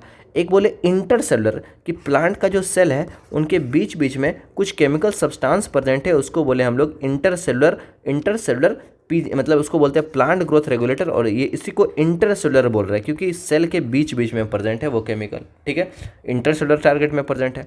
और इसी को बोला जाता है PGR प्लांट ग्रोथ रेगुलेटर, जो प्लांट के ग्रोथ को अफेक्ट कर सकता है। एक्सट्रिंसिक में क्या क्या अफेक्ट कर सकता है, temperature, water, oxygen, environmental signal कर सकता है। ठीक है, यहाँ तक। अब बात करते हैं प्लांट ग्रोथ एंड रेगुलेटर, और जहाँ से ये चैप्टर का बहुत सारा क्वेश्चन पूछा जाता है कि प्लांट ग्रोथ रेगुलेटर में क्या क्या हमको जनरली याद रखना है। तो देखो यहाँ से हमको सारा हार्मोन के बारे में याद रखना, ऑक्सिन याद रखना है, जिबरेलिन याद रखना है, इथाइलिन याद रखना है, यही सब हमको अभी अभी ये पूरे इस चैप्टर में हम लोग अब यही सब पार्ट बचा हुआ है, यही वाला पार्ट। ठीक है, एक एक करके सारा हार्मोन पढ़ लेंगे। ऑक्सीजन हो गया, इथाइलिन हो गया, एब्सिसिक एसिड पढ़ लेंगे हम लोग। तो इसको हम लोग एक नए वीडियो में नया इसको नेक्स्ट वीडियो में बनाते हैं, क्योंकि ये वीडियो ऑलरेडी 1 आवर 21 मिनट का हो चुका है। तो इसीलिए हम PGR का एक अलग से वीडियो अभी तुरंत ही बनाते हैं। ठीक है, एक बार हम लोग रिकैप कर लेते हैं कि क्या क्या हम लोग अभी आज पढ़े हैं इस चैप्टर में। ठीक है, तो एक बार क्लियर हो जाएगा सारा चीज़। देखिए, हम लोग अगर शुरू से बात करें इस चैप्टर में क्या क्या बात हुआ है, प्लांट ग्रोथ एंड डेवलपमेंट में अगर शुरू से हम लोग बात करें तो क्या क्या हम लोग बात कर चुके हैं। हम लोग बोले डेवलपमेंट क्या है, sum total of growth plus differentiation. Development किसको बोलते हैं, sum total of growth plus differentiation. अब बोल रहा है कि first step in plant growth is seed germination, कि प्लांट के ग्रोथ में पहला स्टेप तो सीड जर्मिनेशन ही है ना, कि सीड जर्मिनेट करेगा तभी प्लांट डेवलप करेगा। नेक्स्ट है factor which control developmental process, तो ऊपर भी लिख चुके थे, intrinsic factor and extrinsic factor. Next है आगे, अब आगे देखो ग्रोथ के बारे में बोल रहा है। ग्रोथ के बारे में बोल रहा है कि ग्रोथ को जनरली ग्रोथ को क्या बोल रहे हैं, तो growth can be defined as an irreversible permanent increase size, कि इरिवर्सिबल है, वापस से उसको वापस से रिवर्स नहीं किया जा सकता, इसीलिए ग्रोथ को बोला जा रहा है irreversible permanent increase in size. ठीक है, फिर बोल रहा है अब plant growth generally is indeterminate, मतलब कि प्लांट ग्रोथ जो है जनरली अनलिमिटेड है। क्यों अनलिमिटेड है, क्योंकि प्लांट के पास क्या प्रेजेंट है, मेरिस्टेम प्रेजेंट है अलग अलग लोकेशन पे। प्लांट ग्रोथ को ओपन फॉर्म ऑफ ग्रोथ भी बोल रहे हैं, क्योंकि प्लांट ग्रोथ हमेशा होता है, इसीलिए बोलते हैं ओपन फॉर्म ऑफ ग्रोथ। फिर बोल रहा है कि अर्लियर क्लासेस में कि root apical meristem and shoot apical meristem के बारे में पढ़ें। वो क्या करता है, प्राइमरी ग्रोथ करवाता है। प्राइमरी ग्रोथ का मतलब कि लेंथ में बड़ा लेंथ इंक्रीज करना। सेकेंडरी ग्रोथ का मतलब क्या, कि ये इसका गर्थ को इंक्रीज करना, चौड़ाई को बढ़ाना। तो सेकेंडरी ग्रोथ में कौन मदद करेगा, cork cambium and vascular cambium मदद करेगा। ठीक है, अब यहाँ देखो vascular cambium and cork cambium किस में मदद करेगा, सेकेंडरी ग्रोथ में मदद करेगा। ठीक है, अब आगे बात करेंगे ग्रोथ इज मेजरेबल। तो ग्रोथ इज मेजरेबल में याद रखना है कि सिंगल मेज का सेल 17,500 न्यू सेल बनाता है 1 घंटा में, और वाटरमेलन का जो सेल है उसके पास कैपेसिटी है 3,50,000 टाइम्स अपने साइज को इंक्रीज कर लेने का कैपेसिटी है इसके पास। फिर फेजेस में बोले 3 तरह का फेजेस है हमारे पास। एक फेज है हमारे पास मेरिस्टेमेटिक फेज, एक फेज है हमारे पास इलोंगेशन फेज, और एक फेज है हमारे पास मैच्योरेशन फेज। ये 3 तरह का फेज है हमारे पास। पहला फेज को बोले मेरिस्टेमेटिक फेज। मेरिस्टेमेटिक फेज में क्या याद रखना है कि यहाँ पे जो सेल होता है वो रिच किस में है, प्रोटोप्लाज्म में रिच है। ये पोजेस करता है लार्ज कॉन्स्पिक्यूशस न्यूक्लियर, मतलब यहाँ पे जो न्यूक्लियस प्रेजेंट है मेरिस्टेमेटिक सेल में बहुत लार्ज है। सेल वॉल यहाँ पे प्राइमरी नेचर का होता है। Cell is thin and cellulosic है, यहाँ पे सेल कैसा है, थिन है और सेलुलोजिक है। और यहाँ पे मेरिस्टेमेटिक सेल में जो है अबंडेंट प्लाज्मोडेस्माटा प्रेजेंट है। ठीक है, यहाँ तक हम एक एक करके कैरेक्टर पढ़ेंगे। यहाँ पे इलोंगेशन का क्या कैरेक्टर है कि यहाँ पे जो सेल रहेगा इलोंगेशन फेज में उसके अंदर वैक्यूल का डेवलपमेंट होगा, सेल इनलार्ज कर जाएगा और न्यू सेल वॉल का डिपोजिशन होगा। फिर मैच्योरेशन का क्या कैरेक्टर है, cell attain their maximum size in terms of wall thickening, अपने जो ये जो सेल है अपना मैक्सिमम थिकनिंग कर लेगा और प्रोटोप्लाज्म में मॉडिफिकेशन होगा, किसमें, cell in the maturation phase में। अब ग्रोथ रेट के बारे में बोले 2 तरह का ग्रोथ है, एक है अरिथमेटिक ग्रोथ, एक है जियोमेट्रिक ग्रोथ। अरिथमेटिक ग्रोथ क्या है कि एक सेल है जब दो सेल में डिवाइड हुआ जिसमें से एक परमानेंट में कन्वर्ट हो जाएगा, एक डिवाइडिंग सेल है, वापस से ये 2 सेल में डिवाइड होगा जिसमें से एक परमानेंट बन जाएगा, एक डिवाइडिंग बन जाएगा। इसको बोले हम लोग अरिथमेटिक। जियोमेट्रिक किसको बोले कि एक सेल है 2 सेल में डिवाइड किया, दोनों ही डिवाइडिंग रहा, ये भी 2 सेल में डिवाइड किया, ये भी 2 सेल में डिवाइड किया, और इस तरह से प्रोसेस चलते रहेगा। इसको बोलते हैं जियोमेट्रिक ग्रोथ रेट। ठीक है, अब कुछ ग्राफ आएगा। ये जो ग्राफ है ये अरिथमेटिक ग्रोथ का अरिथमेटिक है, ये लीनियर आया। अरिथमेटिक ग्रोथ का ये ग्राफ है, ये लीनियर ग्राफ आएगा। इसका इक्वेशन याद रखना है, LT equals to L0 plus RT। इसमें LT क्या है, length at time T, L0 क्या है, लेंथ एट टाइम 0। ठीक है, नेक्स्ट आता है जियोमेट्रिक ग्रोथ। तो जियोमेट्रिक ग्रोथ में हमको क्या याद रखना है कि इसका ग्राफ कैसा बनता है, इसका ग्राफ बनता है सिग्मॉइड कर्व। कब, जब रिसोर्सेस लिमिटेड हो। जब रिसोर्सेस अनलिमिटेड होगा तो ग्राफ कैसा बन जाएगा, J से बन जाएगा। इसमें 3 फेज है, lag phase, log phase and stationary phase. Lag phase में क्या होता है, सेल का जो ग्रोथ है वो थोड़ा स्लो होता है। एक्सपोनेंशियल फेज में सेल का ग्रोथ बहुत ज़्यादा फास्ट होता है, और स्टेशनरी फेज में सेल का ग्रोथ वापस से स्लो हो जाता है। ठीक है, क्योंकि रिसोर्स खत्म होने लगता है। अब स्टेशनरी जियोमेट्रिक ग्रोथ का इक्वेशन याद रखना है, W1 equals to W0 ERT। W1 equals to W0 ERT। यहाँ पे पूछा जाएगा W1 क्या है, फाइनल साइज, W0 क्या है, इनिशियल साइज, R क्या है यहाँ पे, ग्रोथ रेट, टाइम, ई है natural base of natural logarithm. यहाँ पे आर को इफिशिएंसी इंडेक्स भी बोलते हैं। आर क्या है, एक मेजर एबिलिटी है, बताना चाह रहा है, ये एक क्वांटिटी है कि ये बता रहा है कि प्लांट के पास कितना एबिलिटी है न्यू प्लांट मटेरियल को फॉर्म करने का। उसी एबिलिटी को टर्म दे रहे हैं आर से, इफिशिएंसी इंडेक्स उसको बोल रहे हैं कि प्लांट के पास नया मटेरियल बनाने का कितना एबिलिटी है, उस एबिलिटी को बोला जा रहा है आर, और आर को हम लोग बोलते हैं इफिशिएंसी इंडेक्स। ठीक है, नेक्स्ट आया हमारे पास दो तरह का absolute growth rate and relative growth rate. तो एब्सोल्यूट ग्रोथ रेट तो देख लिया यहाँ पे 5 है, यहाँ भी 5 है, बट रिलेटिव ग्रोथ रेट यहाँ पे हमको 100% दिखा और यहाँ पे 10% दिखा। नेक्स्ट क्या बात की है, कंडीशन फॉर ग्रोथ, कि ग्रोथ के लिए कंडीशन क्या क्या हो सकता है। तो कंडीशन में हम लोग देख चुके हैं यहाँ पे टेम्परेचर वगैरह डिपेंड करेगा, मेटाबॉलिक एक्टिविटी ये सब डिपेंड करेगा। अब नेक्स्ट बात करेंगे differentiation, dedifferentiation and re differentiation. तो डिफरेंशिएशन में क्या हुआ कि बहुत सारा अनडिफरेंशिएटेड सेल एक प्रोसेस को फॉलो करता है जिसको बोलते हैं डिफरेंशिएशन। डिफरेंशिएट करके क्या बनाया, प्राइमरी परमानेंट टिश्यू, क्या हो सकता है, पेरेन्काइमा, कोलेनकाइमा, स्क्लेरेन्काइमा। ये फिर वापस से अगर इसको वापस से मन कर रहा है कि वापस से डिवाइडिंग सेल में कन्वर्ट हो, तो ये फॉलो करेगा डी डिफरेंशिएशन और वापस से कन्वर्ट हो जाएगा सेकेंडरी मेरिस्टेम में। सेकेंडरी मेरिस्टेम में cork cambium, vascular cambium, interfascicular cambium. और ये वापस से अगर ये मेरिस्टेम चाह कि इसको वापस से मैच्योर सेल में कन्वर्ट होना है, तो ये प्रोसेस फॉलो करेगा री डिफरेंशिएशन। क्या करेगा, री डिफरेंशिएशन, और ये बना लेगा secondary permanent tissue, that is secondary xylem, secondary phloem.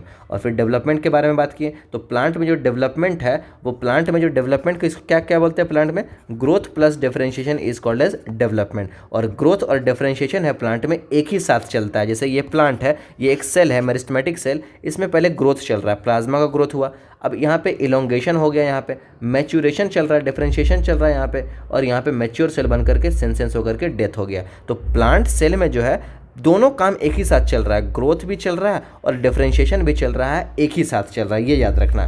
Next आता है प्लास्टिसिटी। प्लास्टिसिटी क्या है, अलग अलग प्लांट में अलग अलग इन्वायरमेंट से रिस्पॉन्स शो करता है, उसी को बोलते हैं प्लास्टिसिटी। जैसे कि अगर ये प्लांट जुवेनाइल फेज में है तो इसका लीफ का साइज देखो ऐसा है, लेकिन अगर यही प्लांट अडल्ट हो जाएगा तो इस अडल्ट का लीफ का साइज कुछ ऐसा हो जाएगा। इसी प्रोसेस को बोला जाता है प्लास्टिसिटी। प्लास्टिसिटी बोला जाता है कि इन्वायरमेंट के अगेंस्ट में अलग अलग रिस्पॉन्स शो करना, इसको बोलते हैं हम लोग कौन सा प्लास्टिसिटी, डेवलपमेंटल प्लास्टिसिटी। कि ड्यूरिंग डेवलपमेंट जुवेनाइल फेज में कुछ ऐसा शेप एंड एडल्ट फेज में कुछ ऐसा शेप। इसका एग्जांपल क्या है, एग्जांपल है लार्कस्पुर।